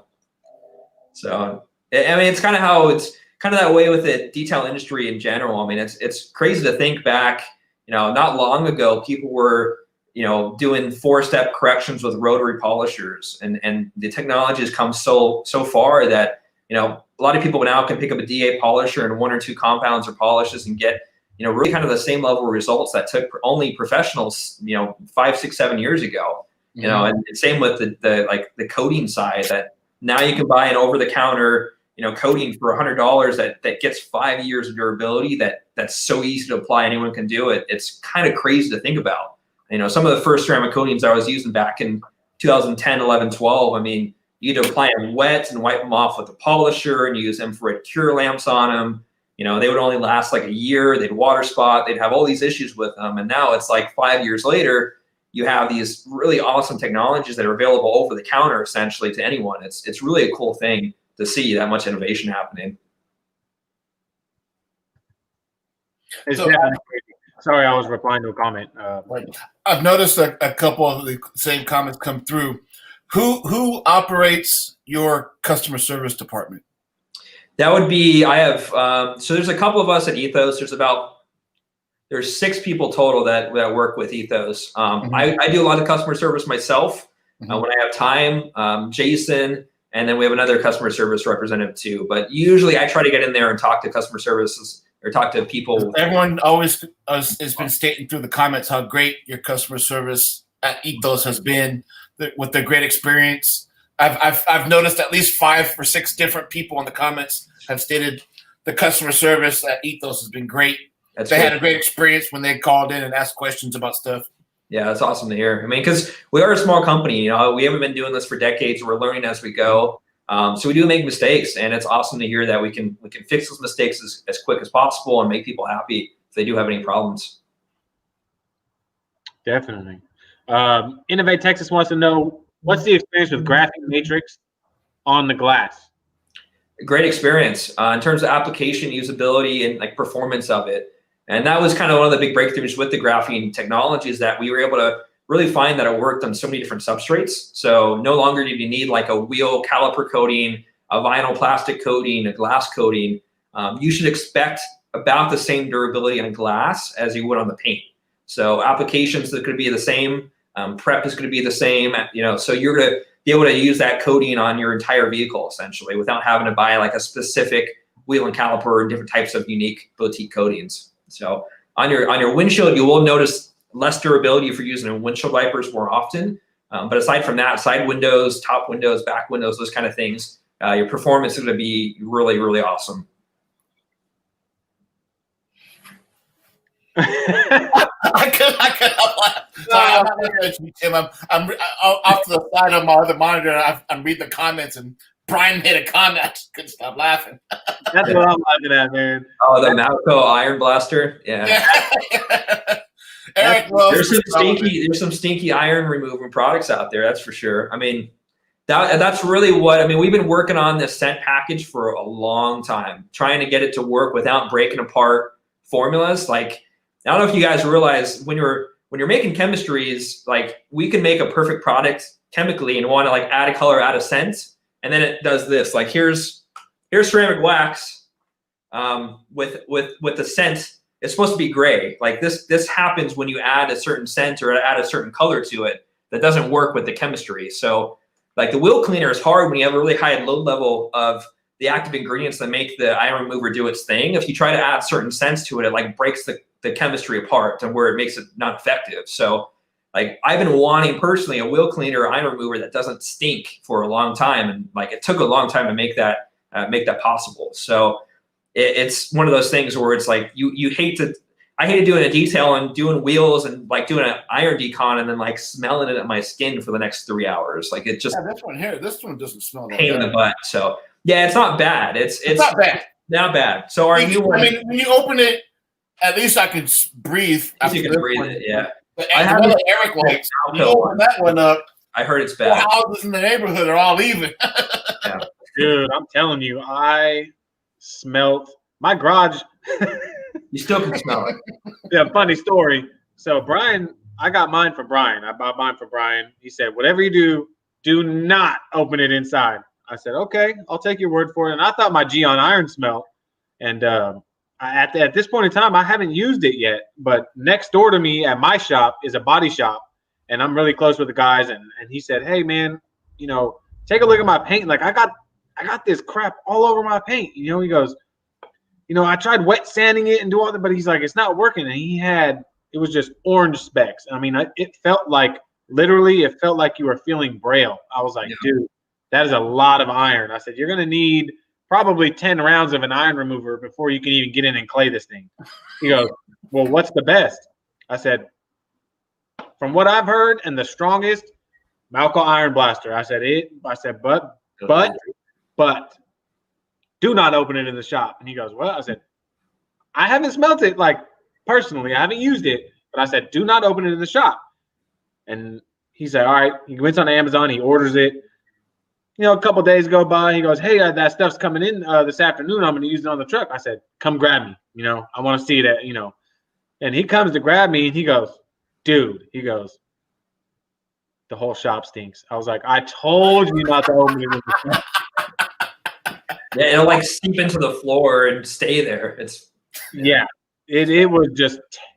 it's terrible. Fab does it better than me. That's terrible, that Charles Barkley. And I actually, after that, I used it on my Suburban last weekend, and it was in my clothes. It was on my hands. I mean, it stunk so bad. All night, all I was smelling was rotten battery. You can't wash it off either. It like sticks to you. Yeah. Like in my pores, man. That's just terrible. That's why he's got an attic in the garage where he can sleep. Yeah. I don't want him there. Get all the Detail products you even told her about up there too. I got the secret stash. Secret stash, yeah. I'm good now because they're not watching it inside anymore, so I don't have to worry about it. But I got my bed made already in here, so. And he's already got the Amazon guy that delivers. He's just come to the side of the house, put it in the basket, uplift it up. He knows the procedure now. Yeah. He knows what's up. Mm-hmm. All right. Abel wants to know, will the compounded polish that you're coming out with be a water-based? Yeah, that's the plan. Okay, cool. All right.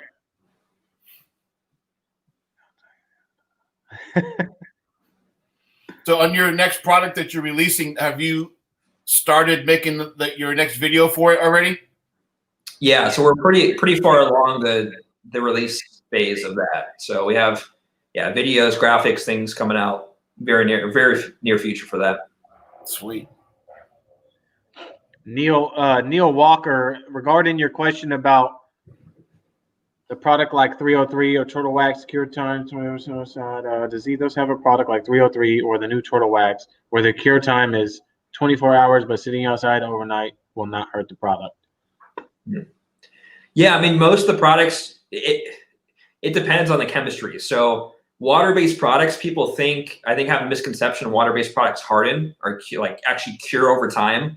That's usually not the case. It's usually the case of the cure time has to do with the surfactants used in the blend actually like drying out of the chemistry itself. So like a water-based ceramic coating, spray coating is not going to actually harden. You're not going to see it harden in your applicator. You're not going to see it like harden the towels up. So it's not really interacting with the air that way. Whereas like a solvent-based coating, that's actually, like a polysiloxane base or like a solvent-based coating, it's actually interacting with moisture in the air to cross-link and outgas to cure to actually harden. So those type of products you would want to keep out of like high humidity or moisture for the cure period, because that can definitely interact with the cure process itself. Whereas like water-based products, you can have them outside without issue, within that 24-hour period, as long as you're not really getting them wet or washing them or using type of like detergents or cleaners and stuff on them. Usually not having any issues with that. Nice. Awesome. Let's see if I missed any questions in here. How often do you wash your truck, Tim? Not often enough. Yeah, it gets neglected a little bit. I'd say probably once a month right now. Both whenever I get a chance to work on my cars, usually that they're way overdue in terms of needing a detail. So I'm usually working on everybody else's stuff before mine. That's usually how it goes, right? Like me and Brian talking, we're both mechanics, Mm-hmm. The last thing we want to do is work on our own dang car, man. I'm telling you. Yeah, my girlfriend's car gets much better attention than mine.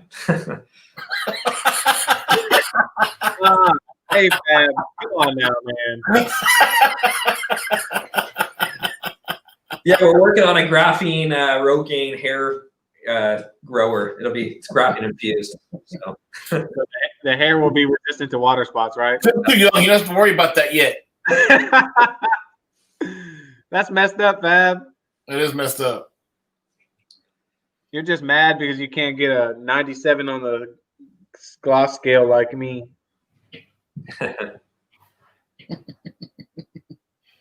May have to scroll up. Stay tuned. Car Care had a question. Stay tuned. Go ahead and drop the question again, my friend. Let's see if I can find it.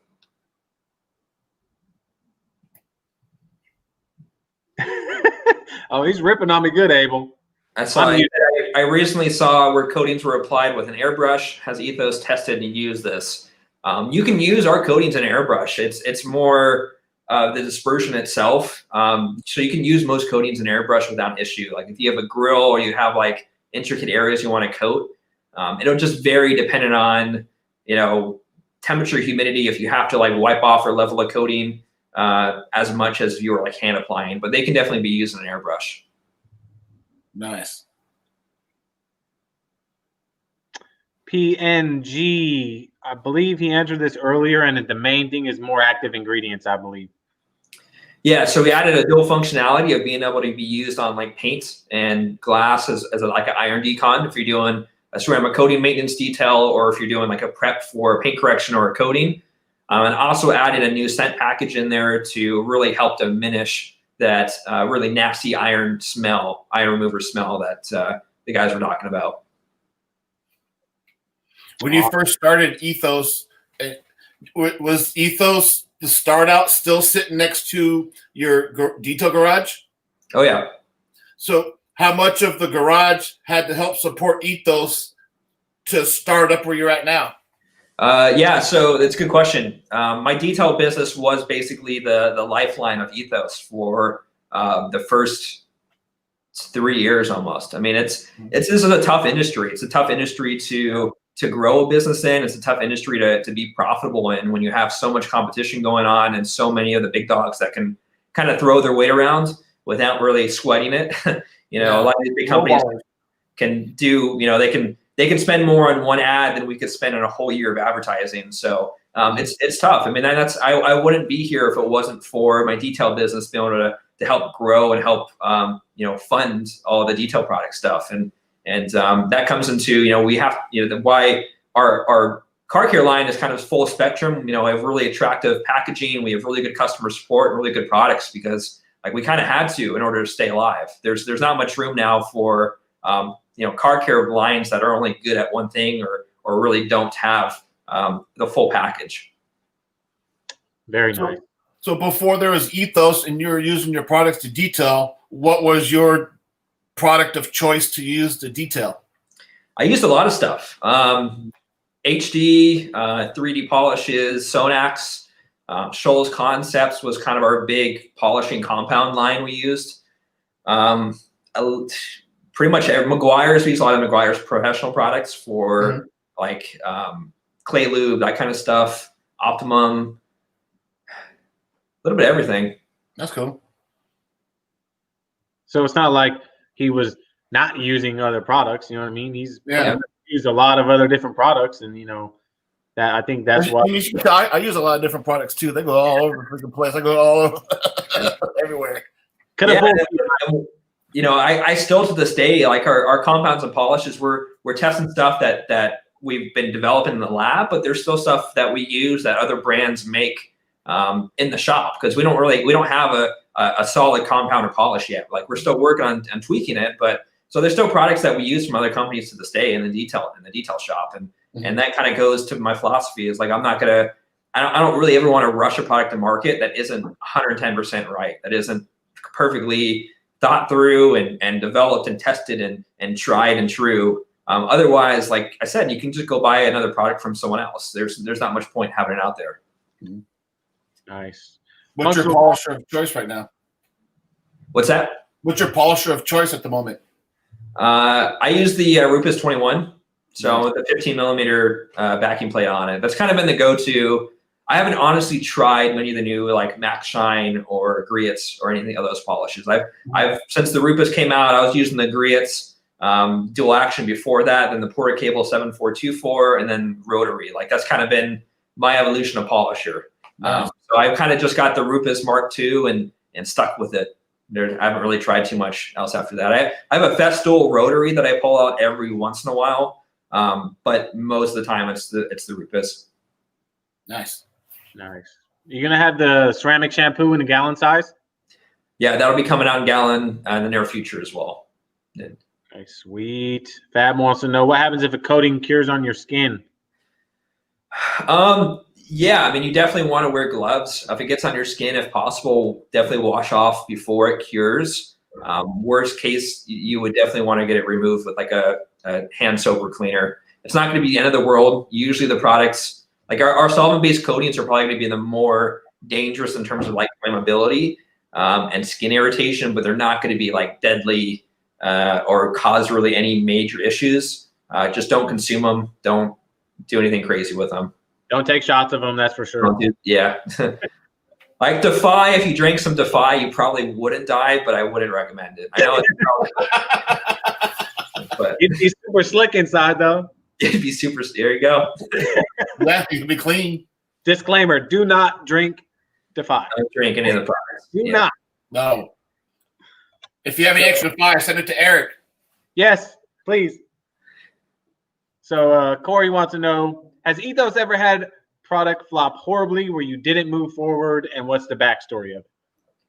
Yeah, I mean, there's more products that flop on the back end than there are products that worked on the front end. Like I said, right next to me, I have about 15 or 16 bottles of this new product we're working on that didn't work. That either performance-wise wasn't working how I wanted it to. That broke apart into different chunks in the bottle that just didn't formulate right. So like some products will work together like awesome. Like some products it only takes 1 or 2 tries to get it to work and everything. It checks off all the boxes. It works exactly how we want it to, and there's no real like super long development process. But some products do take a lot of time to get right, and there are a lot of like flops of trying things that work and trying things that are unique or different that just end up totally backfiring on us. Nice. Let's see. I think Mike L, he had said recommended strip wash or his any. Oh, okay. I thought he was asking if Ethos was coming out with the strip wash. A good strip wash, Mike L. I use Poor Boys World Strip Down. That's been working very, very well for me as far as strip wash. Mike L, I know I commented earlier that what he did is good. I like this one. It's just a personal favorite for me. That's all it is. Adam's strip wash freaking works great, and it doesn't stink either. Yeah. 404. He just asked, "What's everybody's opinion on Poor Boys?"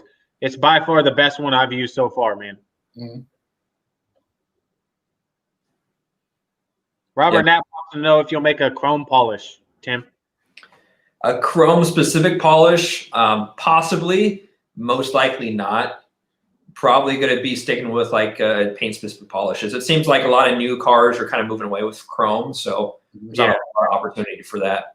So I know you guys are into the you're trying to come out with your own compounded polish. Is an all-in-one going to be included in that? Or just so we're working on developing something that has really good cutting ability, but also pretty good filling ability as well, where you could use it either as like an all-in-one or as like a primer for a coating. Nice. It seems like that's coming. That's kind of getting a little big into the coating, the primer for the coating as well, because everybody's worried about the IPA wipe or detoxing or prep wiping before you apply the coating.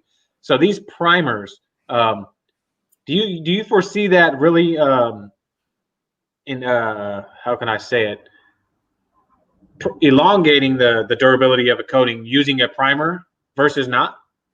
Yeah, and that comes into working with light chemistries, and that's why we preach so much to, like, if you use our ceramic wax or a ceramic coating, use our ceramic shampoo with it, and use like Defy or Ceramic Refresh and work with chemistries that are similar, because like on a molecular level, these molecules that are in the formulations that are similar are like shaking hands with each other. So when you're looking at like a primer polish, where you're taking a urethane-based clear coat and you're adding a thin layer of a chemistry that's similar to your coating, is you're adding more of those functional groups on the clear coat that are similar to the coating. So when the coating's applied, they're seeing the same thing and they're shaking hands and locking hands with it. So you're actually having more coating stick to the surface itself. So, and that's where you see people like talking about layering coatings, right? When you're layering a coating, you're not even necessarily adding a lot more thickness to it, but you're adding a more even coverage. So you're taking that first layer, and if there's any low spots where the coating wasn't cross-linking and reacting as much as it should have, the second layer is going to do a better job of covering those low spots and covering those areas that didn't get as much coverage with it. So with the primer polish, you're essentially doing a first coating layer, essentially, in a lot of regards with that, where you're helping change the chemistry of the surface enough to where the coating is more welcomed. So it definitely makes a difference, but it also matters with, like our coating may not work as well with another person's primer polish. Like I don't recommend using CarPro Essence with like our graphene coating or with our ceramic coating, because we don't know what type of silicates or what type of resins they're using in that. Like there's a very specific thing in our products that work together, and even though they may be ceramic, they could be thousands of different types of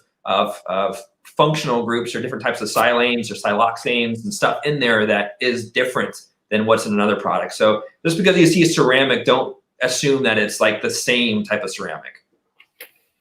Definitely. I think I know Fab he's been filling me in on his ceramic matrix because I told him I wanted to know every single step of the way, because I'm going to be getting ready to use it as soon as I find somebody that wants to pay for it.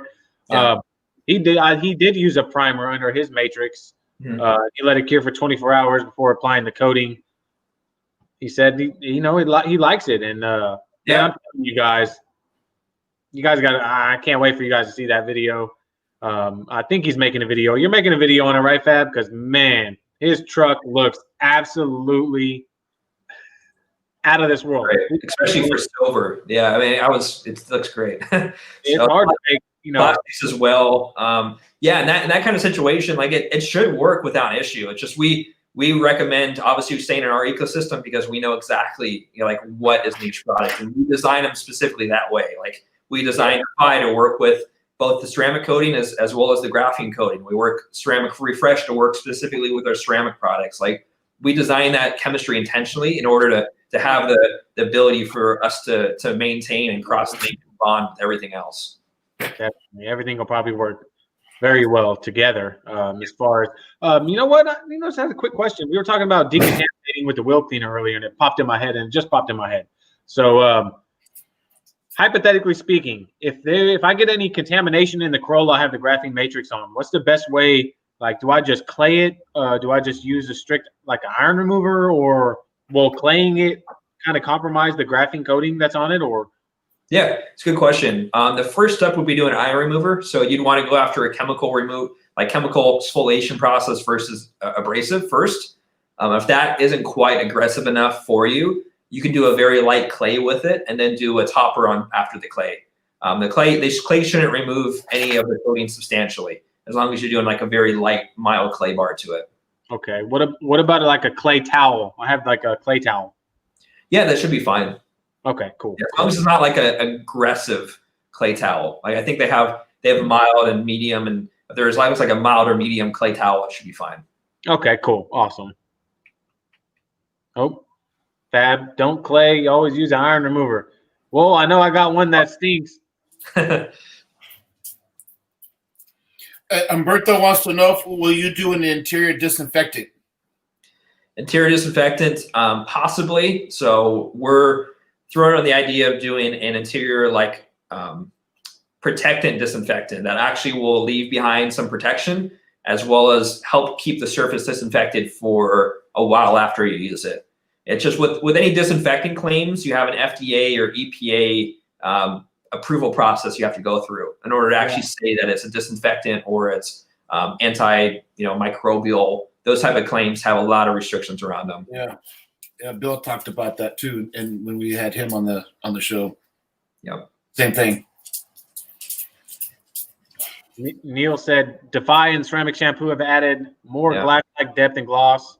than any other brands have. Thank you for the amazing products. That's awesome, Neil. That's awesome. And that's what you're really going to see working with multiple products in the same chemistry family. I mean, you have this effect where they complement each other in certain ways that one product alone wouldn't be able to achieve. So like you can get even like standalone protection if you're just using ceramic shampoo and Defy or ceramic refresh, like you'll get awesome performance out of that combo itself without even having to do like a dedicated basic sealant or a dedicated coating. So I know there's people out there that like switching things up, or they just like the flexibility of being able to like, add a spray topper or whatever they want, don't really want to be locked into one coating. That's a great way to get awesome results, be able to kind of balance both, a good ceramic shampoo with like a product like Defy or a product like ceramic refresh. Fab's got to get out of here. Have a good one, Fab. Yeah. He's got to go eat some pizza. Looks like he eats a lot of pizza too. Man, good. We're having homemade turkey pot pie. I made a turkey. I got like 30 pounds of turkey. I gotta eat. So Jason, Ethan, right? So if you're working between both of them, you'd want to alternate. So you don't want to use too much of either. You can use the dry and seal after each wash if you wanted to, but then use ceramic refresh more sparingly. So ceramic refresh like once a month or once every couple months. So you wouldn't want to use each of them back to back. And there's no downside of using too much product aside from potential like streaking or smearing if you have too much product built up on the surface. Good to know. Yeah, I just used ceramic refresh on the last wash I did.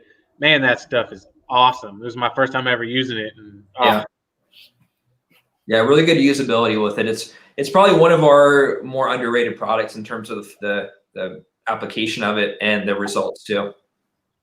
Definitely. So I figured since it's been about 4 months, I know I should probably apply it a little sooner, but since I've been doing, Defy after each wash. So I did 3 washes, topped with Defy, 4th wash, hit a coat of ceramic refresh, and then I plan on doing, Defy in the next 3 more times, and then refresh again after that. Is that a good regimen? Yeah, that'd be a great regimen. Perfect. So, where the Defy is giving you really good use of you could top that after every wash if you wanted to, and the refresh is giving you a little bit more punch in terms of topper than the Defy would be. Okay, cool. So I said to you, potentially that's one thing that we're trying to figure out with the tire shine is durability with it, is working with like a water-based formula that can be really usable but also durable without being too expensive. So that's been kind of the balance we're trying to hit right now, is find something that can match, check all those boxes. Because we could make a really durable tire shine, but if it has to cost $25 a pint, it's not really going to be a great product for the market. So it's a tough balance to have. Yeah. I imagine everybody's coming out with.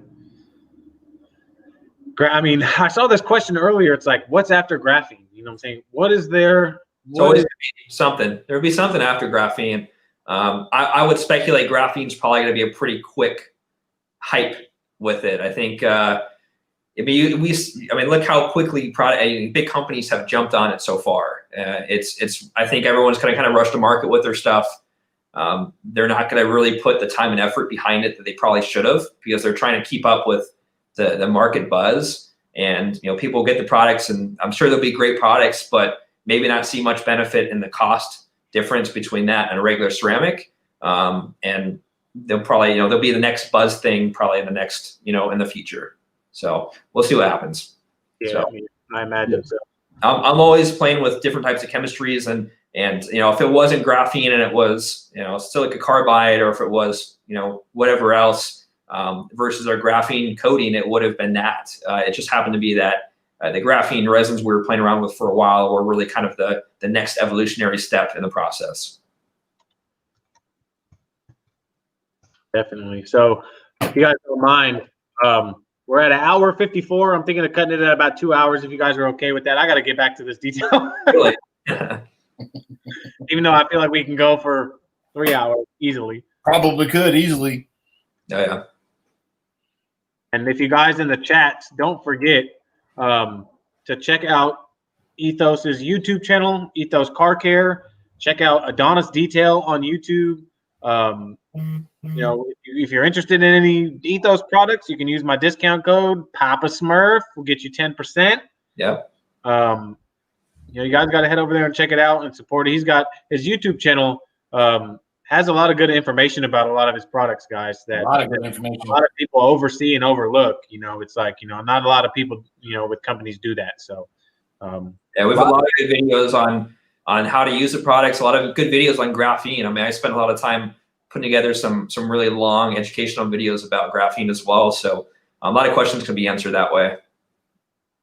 Definitely. Yeah, you can start right with Defy. I would probably recommend picking up Detox as well for it too, so that you can remove any type of polymers or anything on there that may not allow Defy to bond as well. But if you don't want to do that, it's not the end of the world, but you can definitely just jump straight to Defy if you wanted to. And if you're wondering how to get to Ethos's thing without having to write it all down, the links in the description to everything, to Ethos's YouTube channel, his detailing channel. There's links to his website, the right code, the code words there for Papasmurf. Everything is in the description down below. So right after the stream, you can go down there, click on everything down there, hit the subscribe buttons to all those channels down there. We got previous streams on there, linked all that's all linked down there. We put everything down there for you guys to check out. It's all there for you. Smash a thumbs up while you're there too. Helps out. Definitely. Camaro time, that is accurate 100%. The actual solvent-based resins, like what are in our graphene coating, is what we're working with, and like water-based formulas and what we're trying to add to other stuff. It's incredibly hard to work with. It's something where you can't, you know, solvent-based chemistries usually can't work in a water-based solution, and that's what I was talking about earlier. Is that you have solvent-based polysilazane that you see in like a solvent-based coating. If you were to add that to water, it would blow up. It would be a complete mess. That's why you have things like silica that are like water-based emulsions, but they're not the same. They're not going to cross-link and cure and harden and bond like a real ceramic coating would. And the same is with the graphene chemistries, is that, you know, we had to add the graphene to a carrier system that was solvent-based. It wouldn't be able to be added to water-based because there would be no attachment points to have it work. So we have a solvent-based thing that works. So the difficult part now is that making that solvent-based thing that doesn't work with water. And that's where we're running into a lot of like issues with formulating it to make it work at high enough levels to actually make it useful. Because we can work with it with low levels to make it like a label claim, but then there's no point in actually adding that to the formula because it's not really giving you guys more benefit. So, and that's where you run into things like this, to where we add it to a formula and then it starts breaking apart and it gets, chunky and messed up and weird. So it's a tough process formulating things, especially with the graphene itself. Not easy to work with. I imagine it's a lot of on Alibaba.com tomorrow. Barbara will be there buying everything. So make sure you hit up Barbara. If it's sold out, she'll have it all. Yep. Yeah, if you want to buy some graphene powder, that's the place to get it. Definitely. Alibaba, buy one, get one free. Yeah. I appreciate that, Abel. I do. And like I said, I'm super particular about the products we make. And I have the fortunate ability to work with the stuff on a day-to-day basis and play around with it and really tweak things to be what I feel is the right way to make a product. And I'm super blessed to have, channels like you guys that are willing to reach out to me and chat with me about this stuff. And I'm always happy to interact with our customers to answer questions. And I think that's probably the biggest frustration for me personally as a brand, is that, I love interacting with you guys and love interacting, answering questions. So, please feel free to reach out to us. Any questions you have, I'm happy to answer anything and just add some more, transparency for the industry and add some more information out there for people to kind of make, more educated decisions and understand kind of why one product or other products might be a good choice versus others out there. Definitely. If someone has a question for you, where's the best way to reach you, man? Yeah, social media, Instagram or Facebook page. You can comment on there. We're always looking at that. If you want to send us email, supports@ethoscarcare.com. That's a great way to go about it. Also, a YouTube channel. We're always looking at comments. We're always, staying engaged with people that are engaging with us. So 2 people want to know this question here. It says, if the tire cleaner has solvents because from chemistry class, they remember the rubber damages by solvents. Yep.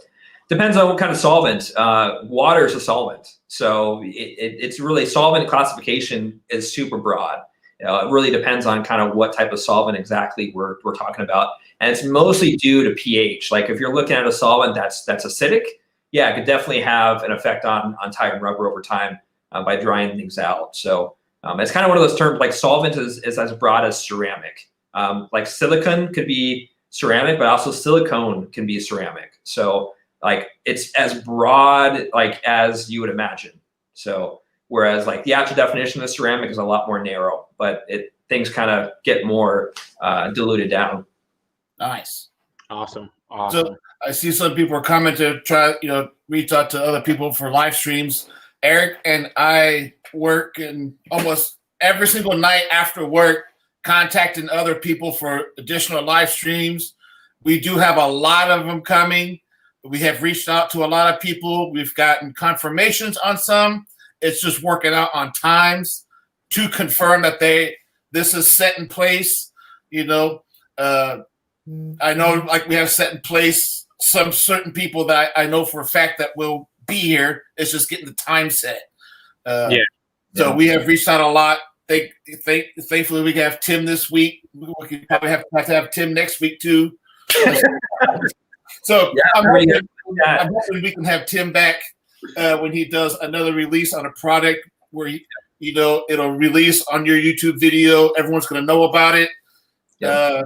Some of the other people like Eric and Brian's going to know about it. They're going to release it, and then maybe we can come into a live stream. You can do a demo on it. Q&A. Give it to a random person in the chat or something and let them try it out too. Yeah, let's do that. I'm down. Definitely. That'd be awesome, man. That would be absolutely awesome. Yeah. So everybody, I want to wrap this up, but I want to take the time and I want to say, thank you to Tim with Ethos for coming in, sharing all this knowledge. I enjoyed it to the fullest. It's not going to be his last time on here, guys. Huge thank to Mike, my co-host. We kind of put this together behind the scenes, and it's starting to take off. Thank everybody that came in and showed the love and support, and that supports my channel. It's because we had over 50 people here at one point is why we were doing this. That's driving us to keep bringing special people like Tim in to these chats, so you all can pick brains to who we're bringing in. Exactly. Yeah, I appreciate you guys having me. Thanks for reaching out and putting this together. I think it's an awesome thing you guys have going and a great resource for everybody watching too. Yeah, thank you. There's just so much speculation, and there is. There's people out there, especially the trolls on the comments, that people that don't even detail that talking about a product and where the product comes from, and 70% of the people out there have they're buying products, but they have no idea where they come from, the company, who's behind it, and it's like, what better way to understand a product than feature the people behind the product, behind the company. Some of them don't even know how to use it correctly, and then they're trying to make a YouTube video on it to downplay it. Exactly. Don't get me started on that. You like it? I've seen it. That's one of the frustrating things, because we run ads on Facebook and Instagram to get products out there, and 95% of people are positive and have positive experience with it. And does that too. I'm looking them up, and they've never ordered our products or used our stuff before. So there's a lot of that going on in the industry with people just hating for whatever reason. And it's fine. I know there's a lot of good products out there, and people try them and use them for themselves. They'll find what works for them, and may not be for everybody, and our products may not be for everyone. But anyone that can pick up a product and use it, they'll have an enjoyable experience. So if done the right way, the product works great. Yeah, exactly. It's just that simple. So Carlos Lopez, he's asking, what do I got to do to buy the pro version? Yeah, the pro version, if you can go on our website and apply, or you can just send an email to support@ethoscarcare.com too, and we can help you through the approval process for that. Perfect. Perfect. I All right, caution the stream. Soon as Eric hits the end stream, which he's about to do here in about 20 seconds, you can replay it. You can watch it. About the 10-minute mark, when Tim comes in, all the questions will all be popped up. He answers every single one of them. So you can go back and watch it. And then also, I guess, links in the descriptions to all of our channels, to the website. Everything's there. Everything's there for you. You ain't going to miss nothing, because if there's a link to something we've done, it's in the description below. No. All right. Before I cut it real quick, I know Akash was kind of late to the party, but it is a good question. What's the optimal temperature weather for applying the graphene coating and during the curing period? Yeah, I mean, so there's a wide range of where you can apply it. Anything from 40, 45 degrees, it'll be on the lower end, up to, we've had customers applying up to 90, 95 degrees. Those temperatures, you'll notice the differences in the flash time. Optimal temperatures, I'd say, will be between 55 and 75. Obviously, that's not going to be realistic for everybody, and often California weather. Outside of that, the difference is you're going to have a difference in flash time. You have solvents in those coatings that react with the moisture in the air and react with temperature to flash away. And lower temperatures usually have a longer flash time, and higher temperatures usually have a shorter flash time. So always do a test area if you're outside of that window, to see kind of how long it's going to take you. And humidity plays a thing too, right? What's that? Humidity plays a thing too. So yeah, exactly. Your coatings are curing with water and moisture in the air. They're actually releasing oxygen and interacting with H2O and the air itself. So if you were to actually apply in super, super high humidity situations, you could have issues with the application. So yeah, that's a big part. Yeah. Awesome. I appreciate you answering that last question, Tim. Thank you, Tim. No problem. Thanks for having me, guys. Look forward to talking to everybody again. Thank you for everybody coming into the comments. Yeah. Eric and I are going to continue working. We're going to build this up. We're going to keep going. We ain't stopping. Good. I like it. Thanks, all right, everybody. I hope you guys all have a great start to the week. And when I end this live stream, Tim, we'll still be in the broadcast, so we can still talk for a second before I end that as well. So sounds good. So everybody, I hope you have a great start to the week. I appreciate every one of you guys. See you guys next time.